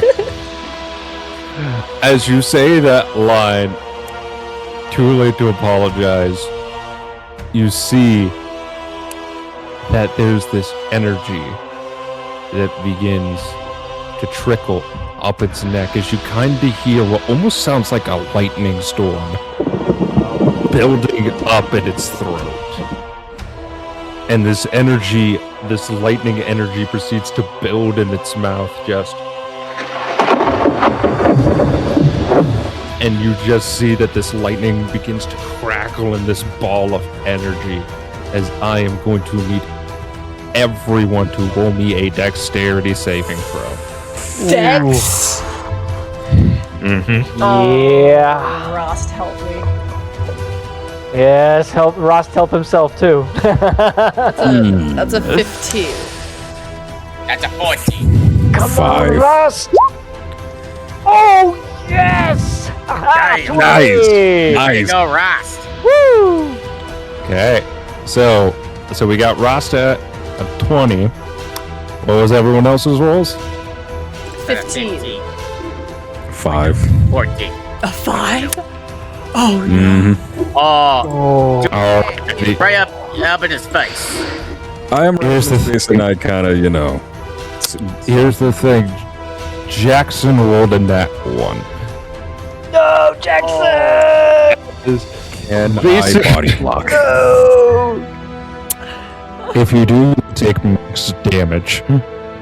Oh. remember, you I have assume 15 I have a extra larger points. health. Remember that. Yeah, he does. He does. Yeah, screw it. I'm jumping in front of to save Jackson. Alrighty, so the maximum damage, I'm going to tell you guys the regular damage, and then I will tell the max damage. So, funnily enough, everyone takes 69 points of lightning damage. 69. What? As Everybody? as Rook takes 120 because he takes maximum damage. Hey, Rook, you okay over there, buddy? We're about to find out. Let me see. So As And nobody how much? saved. Wow. As he takes the Actually, the only one who does pass actually is Rook, or not Rook. Rhast. Oh, Rhast didn't make it. Oh, okay. Yeah, Rhast. He only takes that for that. How much are you left with, Rook? 20. 20. So here's basically what everyone sees as this energy is building and the lightning crackles, and he's just there like, too late to apologize. And then he looks back as you just see that Jackson is like getting the next gun ready.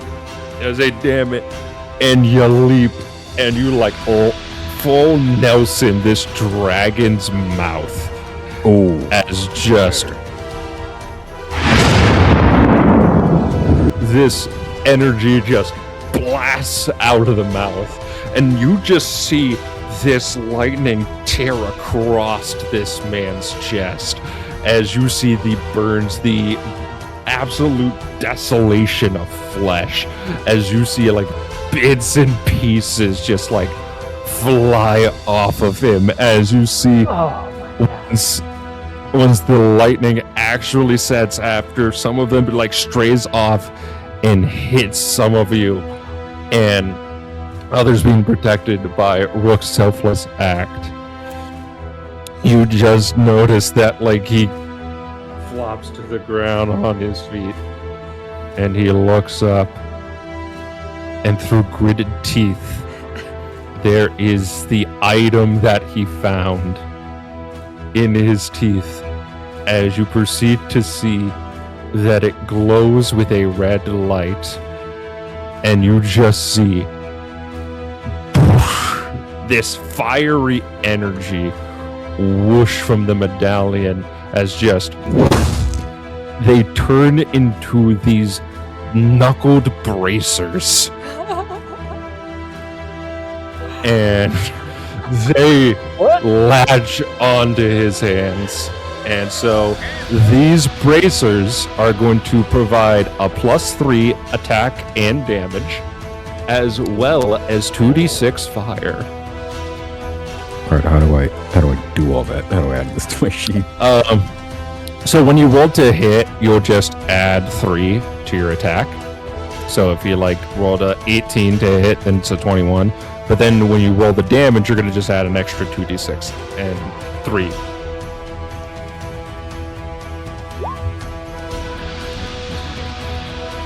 As you then see the dragon just, yep.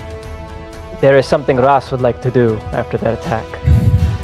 As he sees his companions and he sees Jackson completely dead after that lightning attack, Rhast will turn back to him, hold his ankh, and his eyes begin to... Jackson is not dead because Rook took that damage for him because he... Yeah. Do you not feel such guilt for doing such things? You call yourself immortal, and yet you are a monster, nothing more. And he will use his reaction to use Weigh the Heart. Upon an ally taking damage, the dragon needs to make a wisdom saving throw or become frightened, as Rhast will weigh the Pharaoh's heart against his deeds. On the dice, that is a 19. He will save. DC is 16. Upon you saying that, he looks at you as his head reels up, and you look up, and you see that there's this shadowy form of the heart in your hands, and it goes to balance on the scale, as you then see that this fucker feels no guilt, as the heart completely gets outweighed by the feather, as he looks at you and goes, I am not a monster. I am a god.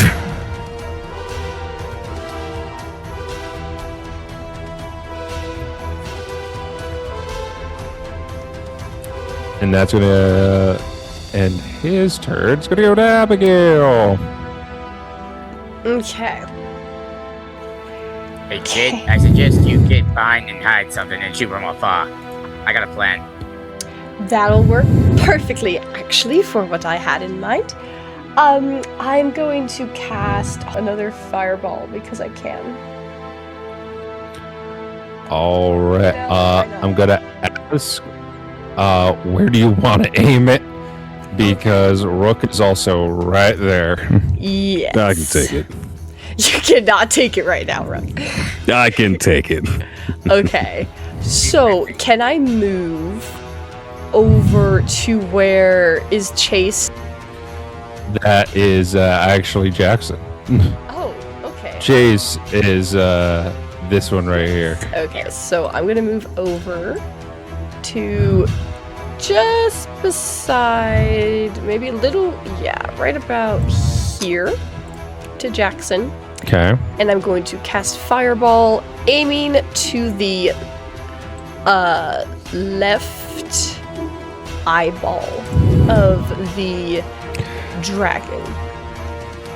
Left eyeball would be directly in range of a Rook, because remember he had to full Nelson the face and then drop down not too long, so it'd be within blast radius.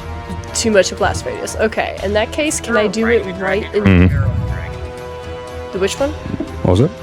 Is the Pharaoh riding the dragon, or is the Pharaoh the dragon? The Pharaoh's the dragon. Because remember, you said, oh, you spoke to me like I'm man, but I am not a man, and then proceeded to turn into the dragon. Well, again, it's one of those things where the map likes to force things to stick when it's not supposed to stick. Right. In that case, can I roll for something to see its weakest point? On its body, like a joint or a scale opening or something? Roll a nature check. Yes, I knew nature would come in handy. Okay. Where did I put it? There it is. Okay, let me see. My nature check is an 18. 18. So there's two. One of them is riskier, but has the potential for a lot more extra damage. Okay. The first one is a very simple spot. If you aim more at its shoulder blades at its back, it's not risky, but it's a good spot. You won't hit Rook, but you at least irritate it to the point of not forcing it to not be able to fly, but at least it's gonna make flying stick. However, the one that is risky but has potential for extra damage is when it goes to breathe its breath weapon and it opens its mouth to charge. There's all that energy that begins to form in static, and if you time it right and the fireball flies at the mouth, that energy from the lightning and the fire are going to connect and cause a big, powerful kaboom. Yeah, that's what she would go for. Alrighty, well, if you would like to, you can do what is called readying an action, which basically you would be holding the spell, not casting it yet, but basically when you go to when you see it go to do that specific attack, then you are going to use that to instantly cast that spell. I'll do that. Sounds good. You are holding your attack for the fireball for its potential breath weapon attack. And Rook's the one who told me to use it later, so, Alrighty. Rhast. After seeing that huge blow from the dragon and many of his companions, I'm sure, bleeding out, in order to determine if he needs to use his channel divinity, I need to know from everyone, if that's all right. Abigail, what is your current HP and your max? My current HP with the 15 extra points now is 20. My max is 74. Got it. Thank you. 74 without the 15. Got it. Chase, I need to know your maximum and your current HP for an ability that I may use. Max is 103. Thank you. Rook. Current HP is 20, max is 125. Thank you. There we go. And how about for Jackson? Jackson's max HP is 81. Current HP, with that, I believe it was the 15 from the spell. That would make it a 96. His current HP would be 96 because of Rook taking that damage for him, preventing him from taking any at all. Okay, so he's at full. Got it. Okay. Yes. Just a moment, because there's an ability that I can use depending on half of everyone's max HP. So let me calculate here. 42 HP. 76 times 5. Yes, it's worth it. All right. Highest. Low. And all right. Rhast will hold his holy symbol, and he will move just a little bit closer to the party as he sees his companions bleeding out from that huge lightning attack. You call yourself a god. Mine will keep my friends alive. As he holds the Ankh, he uses his channeled divinity as he prays to his Anubis god. And he will cast, or not cast, but he will use the ability Preserve Life, channel divinity. And after doing so, Abigail, you are healed by 17 points, bringing you up to half of your maximum. Well, thanks.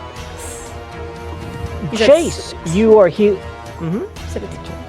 Chase, you are healed 17 HP as well, bringing you up to your half of your maximum. Much appreciated. And Rook, you are healed for 26 hit points. Thank you. Alrighty. With that, are you ready for the reveal of your secret god? Sure, yeah. Oh, Okay. Oh. Alrighty, so All right. as you do that, you hold up your Ankh. As a lot of people would notice that with the Ankh, it would reference Anubis. However, you notice when he goes to do this and his healing energy blasts out of it, you see from the circular point of the Ankh, a eye forms. As you just see this solar energy burst out of it, as you hear a very booming, powerful voice go, Feast on the light of Amun-Ra! Hey, it's Ra! Oh, sick! Oh, as that happens. all right. Well, with that happens, Rhast is confused. He's able to normally cast healing spells, but he didn't expect this voice to come out. Perhaps in this great peril of fighting this Pharaoh, as he will look up towards the ceiling because he can't really quite see the sky and say, holds back to the Ankh. "Do the peer of Ra has heard my call. He will keep us alive this day, and so will I. I am not through, dragon." As Rhast will then cast as a bonus action mass healing word, and everyone will gain now 13 hit points, Amazing. and that's maximum 2. Haha. Okay. Then, due to Blessed Healer, because he has healed someone with a spell, he heals for 5 HP. And with that, he holds his Ankh up in defiance of this Pharaoh dragon, and he ends his turn.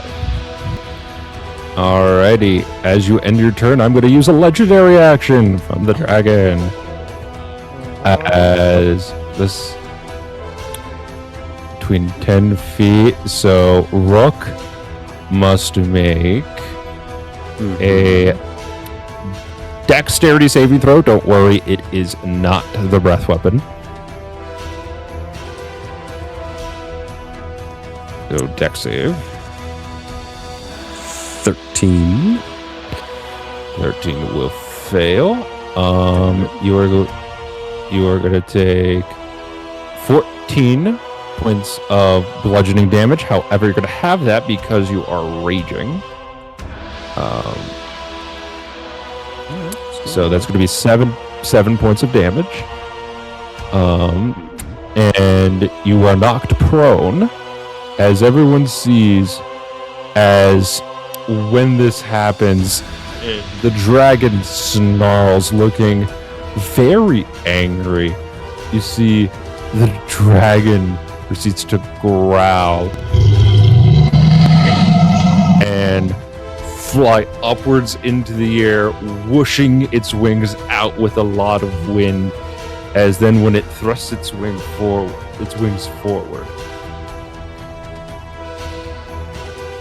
it proceeds to place itself right here. Right on top of us. Oh. I'm having flashbacks. Chase, it goes to you.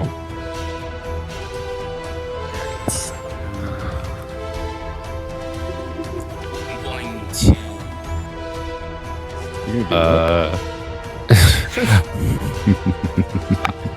This is the first turn, right?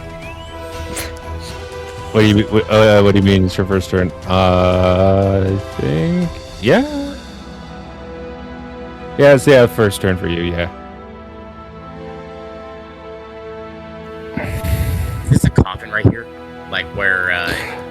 The sarcophagus? The one with Abigail and Jackson. Abigail and Jackson. Yes, those are sarcophagi. I'm going to move over here and fuck. No. I'm going to pull out my sniper rifle. Okay. And you said it's gonna that's gonna require an action, so I can't attack this turn. Yes. I'm going to try and draw his attention away from Abigail and Jackson. What are you gonna do? Hey, big and scaly, why don't you pick on someone your own size? Roll me a persuasion or intimidation, either or.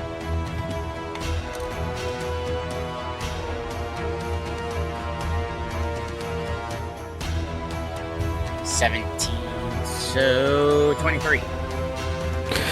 23. Okay.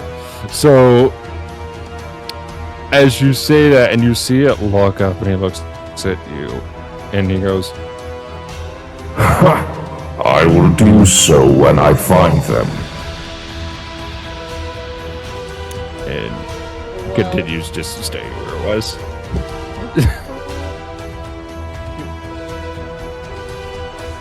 Wow, you don't look so tough to me. Just gotta like give you a side and get it to do its thing. And that will be my turn. Goes to Jackson. As you see Jackson just go, alright. Practiced this before a few times. As you see, the one thing you haven't really noticed before is on his revolvers, there are these pieces of wood at the end, almost like that of wandwood. As you see him like start flicking them, spinning them and turning them around, you see a fireball begins to form as he spins and turns them, but then you see the fire turn from fire into acid and just fires this ball of acid towards the dragon as he is using a transmutated spell, Fireball. Damn.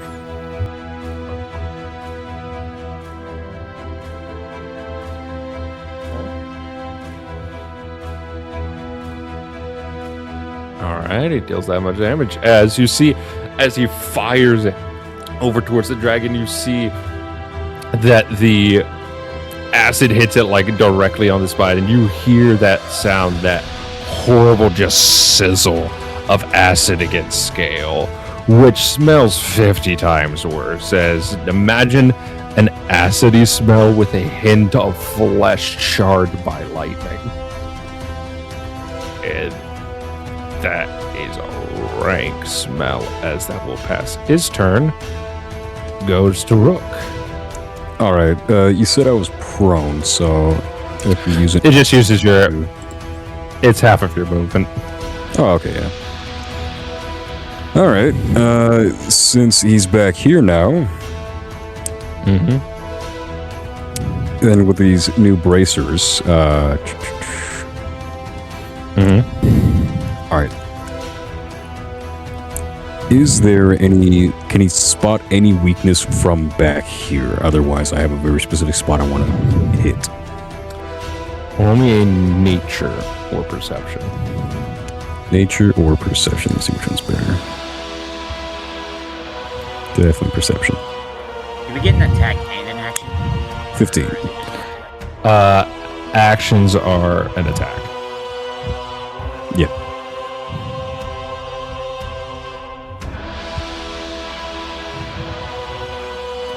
All right. What'd you get? What'd you roll with the perception? 15. 15. You notice that there's that spot where the acid hit. It does expose the scale in the flesh a little bit. You would have to try to get onto its back to hit it, especially since you are a pure punchy boy. Mm-hmm. But that is the stuff legends are made of. All right. I will definitely keep it in mind, but I do have a different plan I want to try. Okay. I would like to punch his back leg. Alrighty. I assume you are going to multi-attack hit it twice?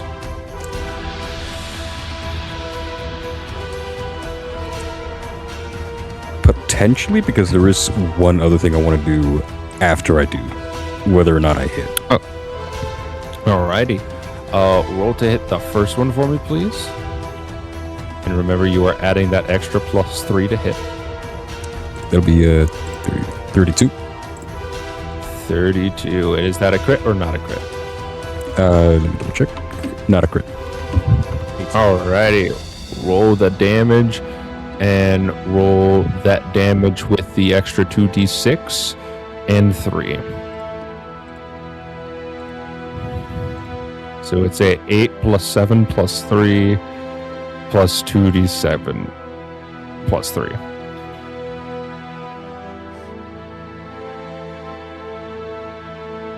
That is 24, actually. Kind of too quick. Alrighty. Lean back, find the joint, and then just punch it as hard as he can. Alrighty, roll to hit for that one. Would you like to? That was the hit to like hit the back leg. Okay. Anything else were you gonna do, or you're not gonna extra attack? All right. I would like to grab his tail and try to pull him back. Oh my god! Oh my gosh. I want to be as distracting and disruptive as possible to give everyone a chance. Alrighty, I am going to need you to roll me an athletics check against a dragon.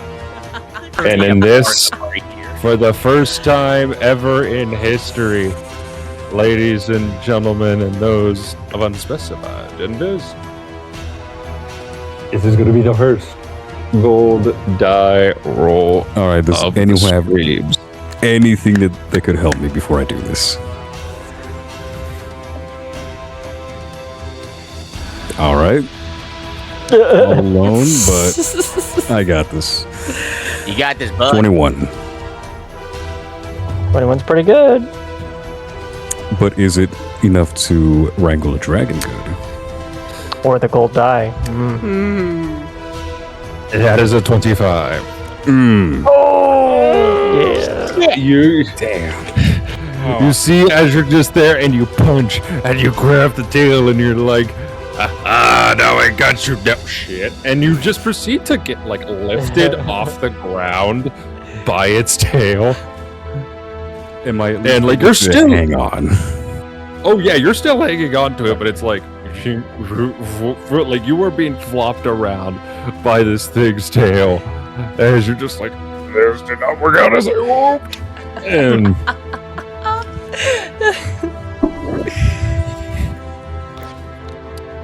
alrighty, that is definitely going to end your turn. Oh yeah. As it goes to the dragon's turn, and I get to roll a d6 to see if it charges its breath weapon. Ooh, pray it doesn't. Hey, actually, if it does, that's good for Abigail because she's ready. That's true. As the duo moves back and forth, back and forth. Oh, blows. no. The storm seems to start forming in its neck. Abigail! Oh god! Abigail! And you see that its mouth begins to open Playing now. the energy. You got this, kid. All right. Alrighty. With this one, this was going to be more of an interesting ruling to get the extra result. So with this one, because it is doing this attack, which is a very powerful one, I'm going to need you to roll a Arcana check Okay. to basically control the magic, or you could just full-fledged, because you're a wizard. Mm-hmm. I'm going to have you instead roll a d20 plus your intelligence and proficiency bonus. Okay. So You got this. the D20 would be an 8. And then what else do Okay. You add your intelligence and your proficiency bonus. Okay.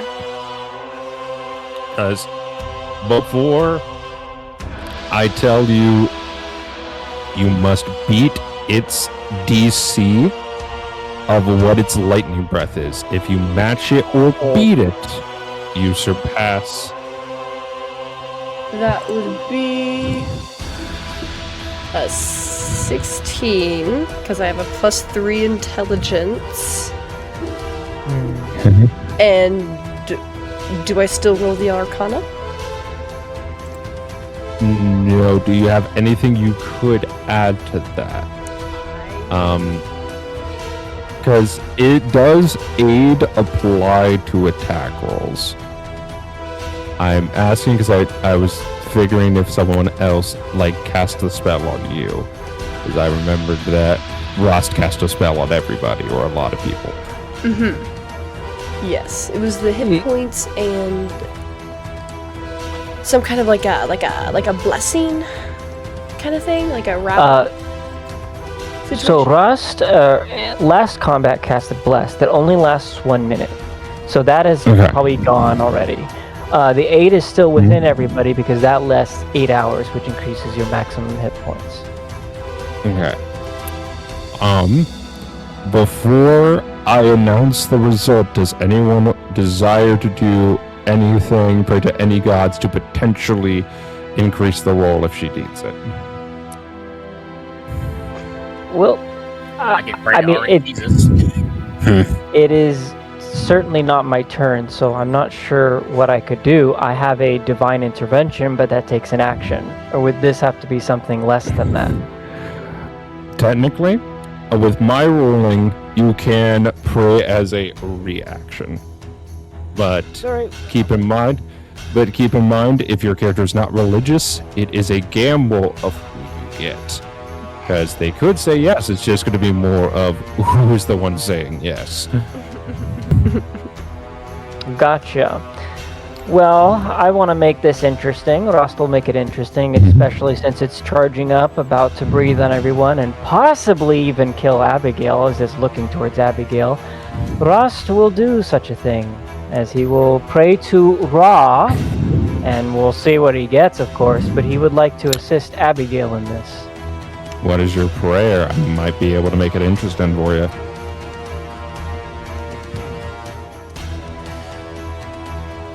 I pray to thee, Amun-Ra, protect Abigail. Give her your magics, and stop this dragon's foul breath from obliterating all and obliterating the world. Okay. So, I'm going to first need a religion check. Depending on that religion check, I'm going to have an extra roll for something else. Oh no. Okay. Making the religion check now. Wow. 22. I'm going to need you to roll me 2 D100s. You're going to need a pretty high number. She's gonna get incinerated. I don't know what's gonna happen, Abigail. Just trying to help you out here. As he prays, suddenly his ankh starts to glow with immense power and energy as he will roll this 2D100 and let's see what happens. Wow. 77. I'm going to roll to see if you... Yeah. Yeah, come on.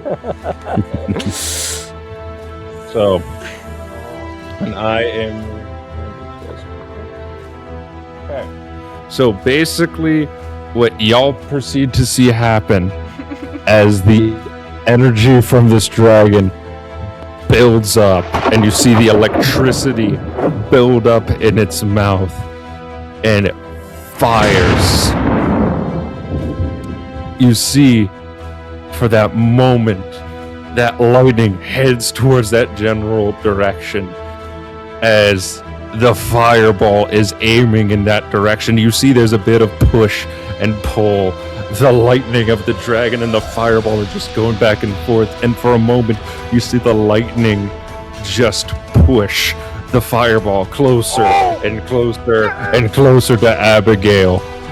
As you see, as it is almost about ready to just collide with Abigail, there is a light that appears behind her as you see a projection of Amun-Ra behind her, this spiritual energy made of radiant sunlight, just holds out its hand, places a hand on her shoulder, and you see for a moment that fireball turns into a full-fledged miniature sun as he just goes, Burn with my power!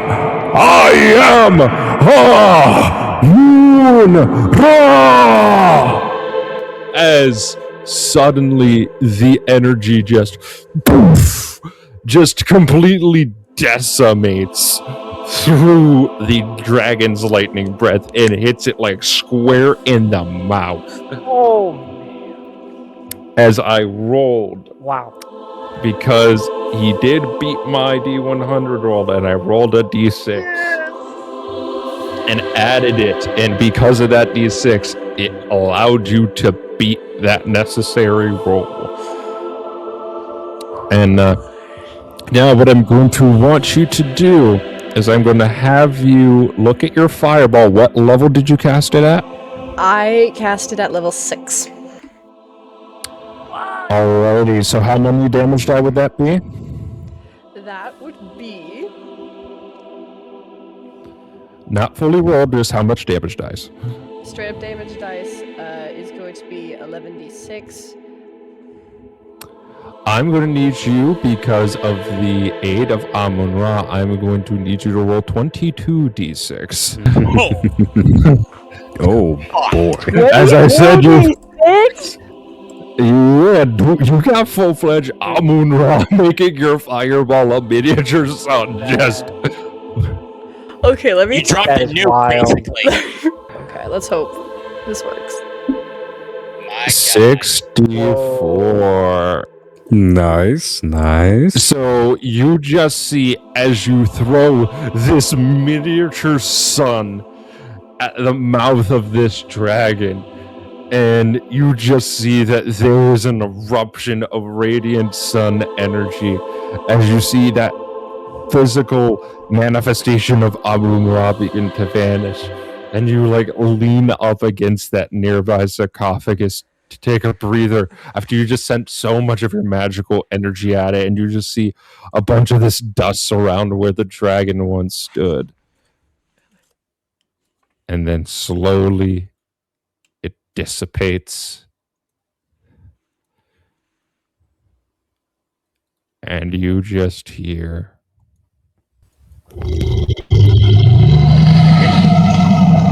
Still alive. As you see this dragon is like singed in its face, you see there's these like magma cracks of solar energy just spread around its face, and you can see like magma colored lightning bolts just staticking out of those burn wounds on its face as it turns to look at you. You will pay. As it's gonna pass, it is back to Abigail's turn. As that was your prepared spell. Oh my goodness. Okay. Get out of there! Good work, Abigail. Your father will be very proud. If I see him again. You will. I will guarantee it. I think at this point, he needs to get away from me. I'm gonna do Thunder Wave in 5th level. Alright. As I know you're nearby Jackson, and that would put him in the radius. Because it is around you. Yes. Is it possible to slightly maneuver more towards the left of the dragon so it's pushed backwards away from? My personal recommendation would be casting the spell like right around there, which would mean you would have to move your token over there. Because if you did it more towards the left side, you're going to be more sending it backwards towards. Well, I would say towards Rook, but Rook is attached to that thing's tail. Not let go. All right, Yes. well, hold on, Rook. Hold on. Oh, I am. Don't you worry. Oh, so that means if that thing starts flying, Rook's going to start flying. She goes there. Go ahead. I can take it. All right. Well, Rook, hold on. And she's gonna roll. Just Thunder Wave. Is Thunderwave a saving throw? For the dragon saving throw? Yes. It'd be a con save. Okay. Because I was going to say, I don't remember you rolling for Thunderwave.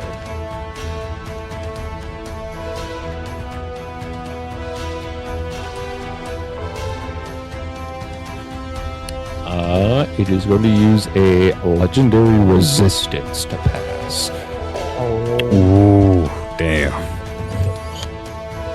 And does it take any damage on a success? Or does it pass? My roll was a 37.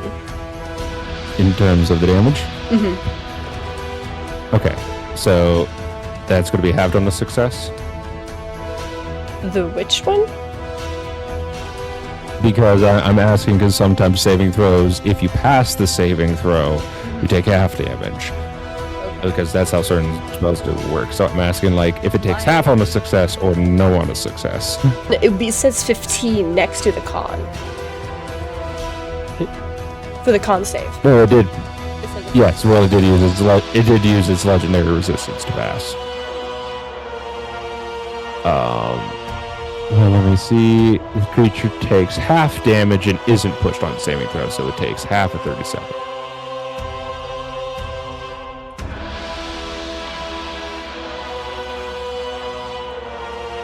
Alrighty, you see that as there's that loud, thunderous boom, you see it like moves its wing almost full Dracula style to like cover its face.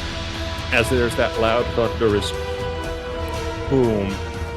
And Rook is just holding on there for dear life as its tail is just moving more and more violently as it is just growing pissed. And I believe that's going to end your turn. probably. Alrighty. Rastutin. Wait, do you have, before you end your turn, do you have any like movement left? I thought I had spent it all. Because she was moving to that spot so that way Jackson didn't take the damage of the thunder wave. Yeah, I moved 20 feet. If I do have any left and can move back, then I will. Because, I was gonna ask, like, yell out to her. Hey, kid, make your way over here. Oh. Okay, I think I had 30 speed, right? 30 movement, I think. Yeah. Yes, and to move to where you were was going to take 15. You would only be able to get to like directly to the right of where Jackson is, or like right to his upper right, next to the dragon's head. But I can just move 10 feet to backwards to where he was. Because you were like here and you moved over there for the thunder wave, so like for a 30 movement speed you'd be like around here. Yeah, because I only moved 20 to begin with. Yeah. Okay, well then can I use that yes. 10 to run back as much as possible? Yes. So you would be like right. Yeah. Now it is Rhast's turn. Alright, Rhast. Alright. Rhast.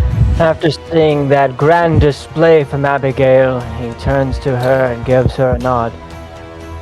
Turns back towards the dragon. So it would appear Amun-Ra is with us. As Rhast will step forward right in front of the dragon, right there, unafraid, as he will say, "It would seem that you are not a god. Amun-Ra is the true god, and he this day shall smite you. You wish to kill my companions, you'll have to kill me first." As Rhast holds to his right hand a scepter, as this is his rare magical item, as it is a scepter of healing, or mechanically you could call it the staff of healing. And with it, he lifts it up into the air, and with the power of Amun-Ra, casts mass cure wounds upon the party. Everyone is healed for 23 HP. Nice. Nice. And he heals for an additional 5 plus 2, or 2, 7. Alright, and with that, that will end Rhast's turn. Alrighty. So with that, as you slam it down and that healing energy just bursts throughout the room Nice. and proceeds to heal all of your friends, you see that the dragon turns to you and says, You talk about Amun-Ra. How about I send you home to him? and he is going to use a legendary action to give you a tail attack. Alright, Rook. Rhast pulls up his golden shield to try and block. Since I am still hanging on, would I take damage, or would I be able to like stop it somehow, slow it down even? So here's what I would say. If you want to try to make it harder for him, I would need an athletics check against its athletics. And if you beat his, you're going to give him disadvantage. If you don't, he's going to roll regular. And if he hits, both you and Rhast will take damage. All right, I'm taking that gamble. And you said he was athletics. All right. Yes, please.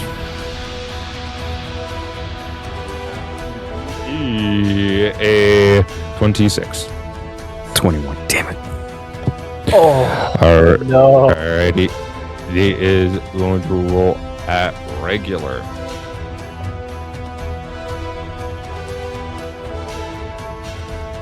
Alright, dear friend. That is going to be a 15.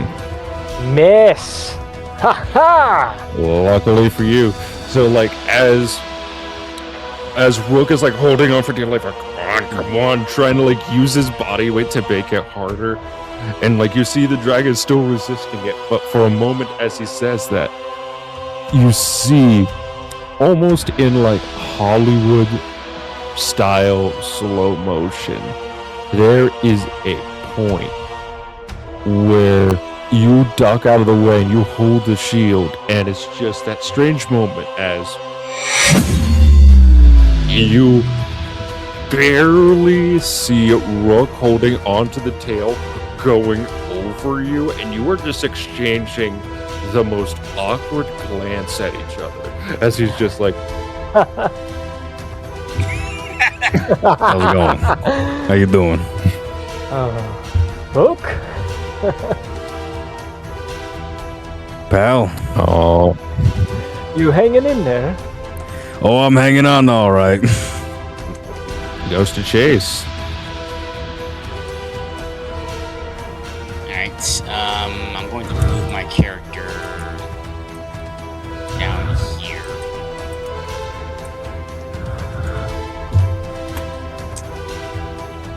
Hey, Rhast, Rook, I'm gonna need a few minutes. Keep it distracted. Just do what you do. I'm doing my best. We're doing do what what we you can. do best. Just piss it off.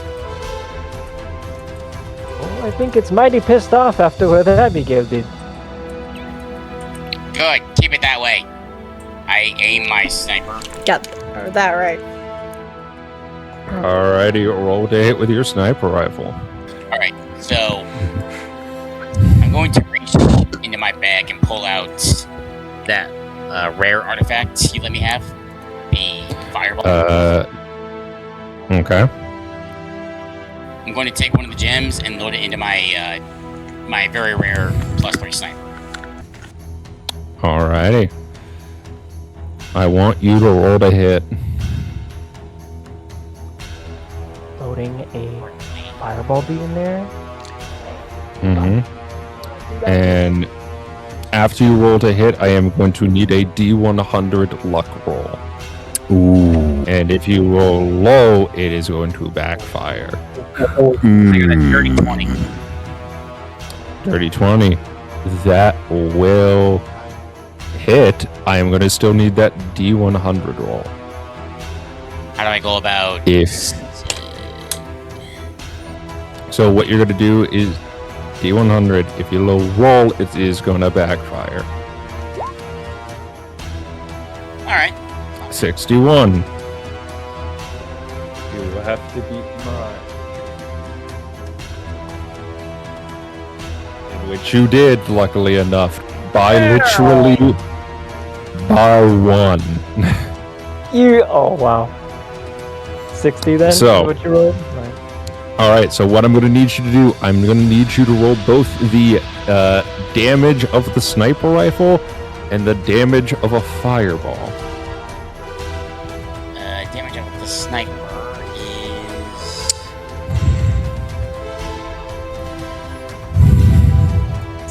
2d8 plus 5. Okay.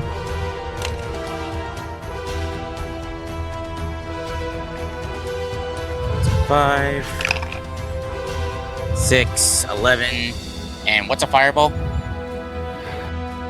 Fireball's damage?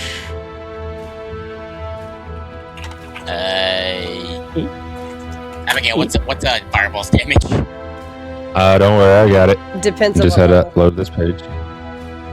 If it's a regular one, it is going to be 8d6. What was the damage of the sniper first? 11. Okay. Now it is 8d6 for the fireball.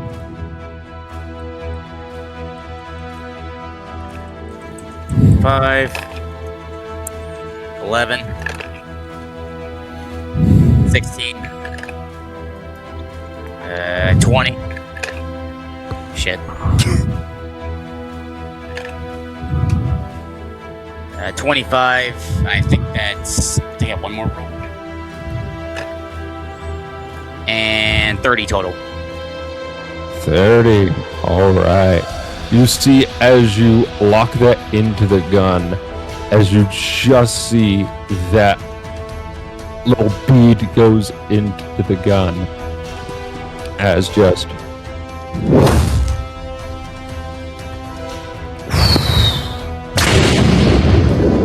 Nice. fires hits the dragon like directly in the face, right where the cracks are, and you see it simmers and burns, and you see that its legs wobble and gets like pretty weak, but you see it like gritting its teeth and like pushing itself back up, looking like it has the most hellish hatred in its eyes. Since it took damage and it's like kind of like stumbling back, I assume this tail stops swinging. It swings still pretty decently. Would Rook be able to let go and land on its back? Or would I have to wait for his turn? Wait for your turn. Alright. Headshot, you scaly freak. Do you have any extra shots, Mac? Oh, I do have an extra attack. Okay. This one, it is going to be a regular bullet, though, not I assume a beat or fireball. return. It was one of those things where you could tell based off of like how the burn marks are on your gun, you might be able to get away with an extra regular bullet, but not another being a fireball, or else that gun is going to explode. Alright, I'll use my extra attack. So, I roll for what again? Regular sniper rifle. Like, to hit or damage? Yes, to hit. Yeah, that's not hitting. That is... What'd you roll? Yeah, so as you go headshot, and you go, and you put that gun ready, and you fire, you see that it misses the dragon as it looks at you with a like Cheshire Cat grin. I'll be seeing that in my name tonight. Now that's gonna end your turn. Before I do, hey kid, make your way over to me. Then I end my turn. Alright. Let's go into Jackson. As he... Alright.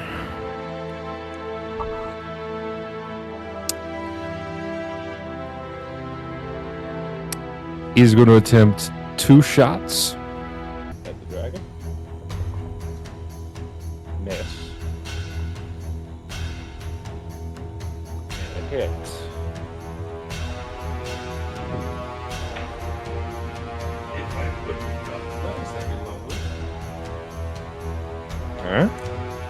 So you see, as he takes out his 2 revolvers and just... The first one, like, blazes past the head. Almost hits Rook, and he has that, like, Jesus kind of look on his face. As the other one just hits him right in his... I'm a little busy at the moment. And the other one, like, fires, like, right at his side. And you see, like, as he is going to just start to reload the gun, you see the dragon's looking shaky and tired, and Jackson looks over to Rook and says, "Hey, buddy, I got you an opening." And All right, I got an idea. all right, it goes to your turn, Rook. Rook will let go of the tail and try to land on its back. I want you to roll me an acrobatics check.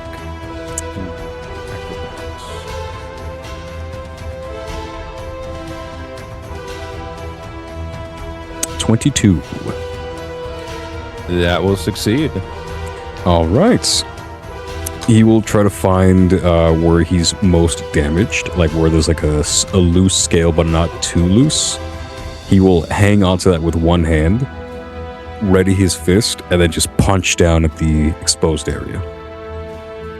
With the not even needing perception, there's that spot right at its face. where there's that massive crack and radiance just piercing through its face. Alrighty, so He'll look down at it right before he punches him. You're one ugly son of a bitch, you know that? alrighty, I want you to roll to hit for me. All right.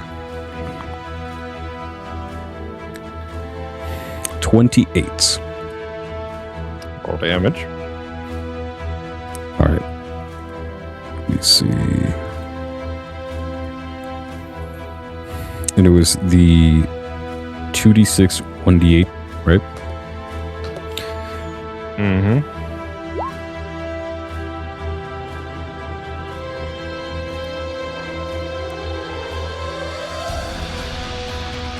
I think, 19.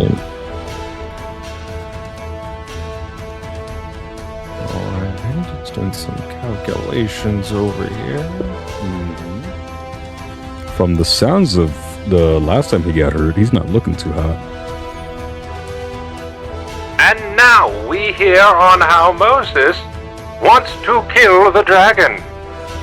Rook. I am saying it. Don't ruin the moment.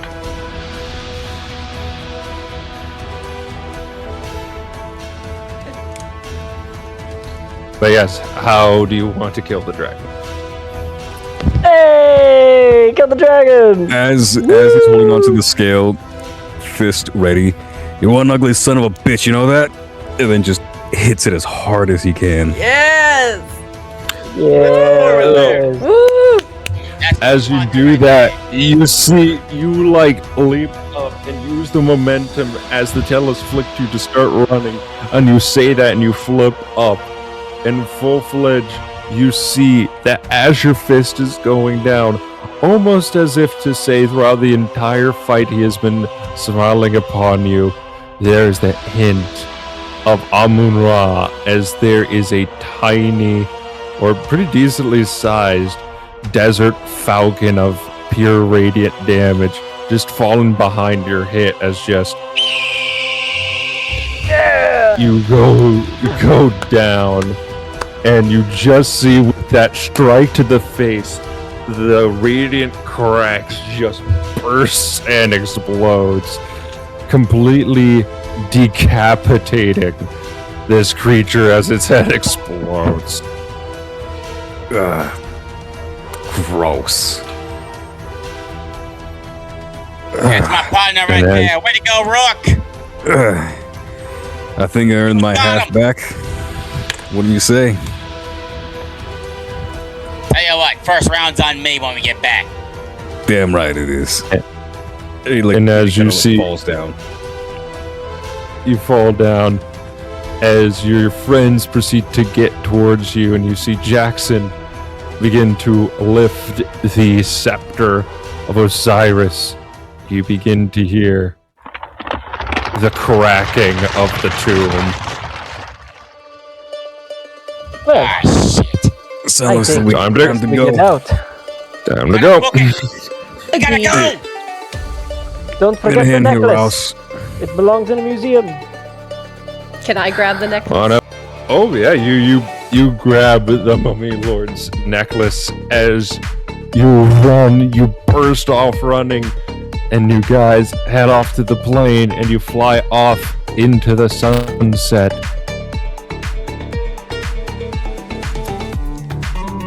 And there you have it, folks. This was Gold and Glory, and the Sapphire stands as our heroes have obtained the scepter of Osiris, has defeated the Sapphire Storm Pharaoh.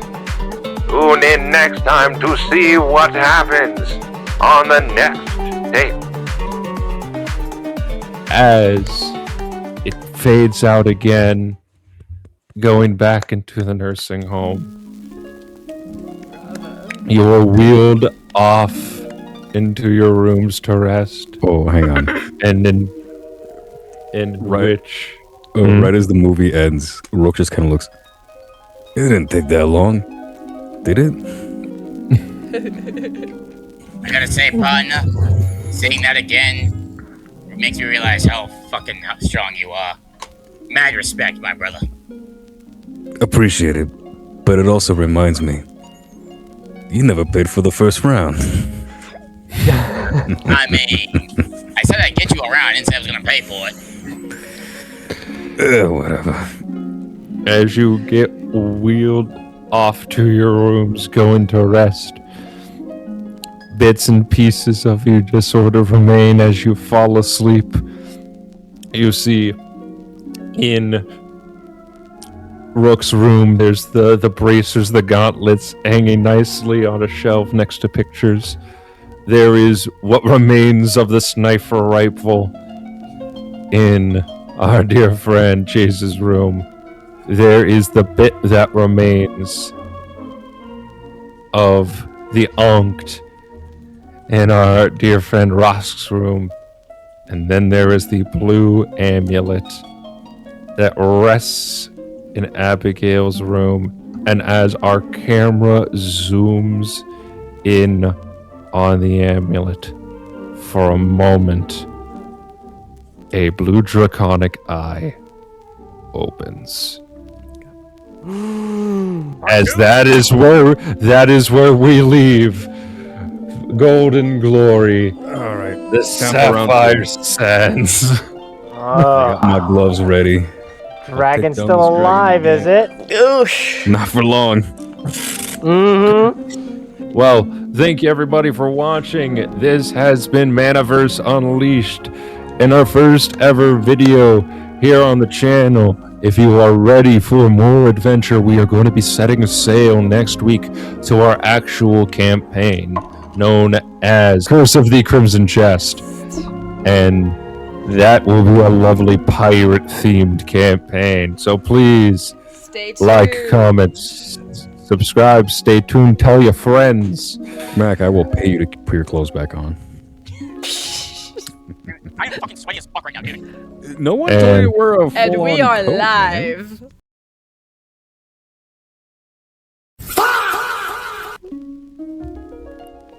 You like what you see? No, I want a refund. Get our refund next time on Manaverse Unleashed.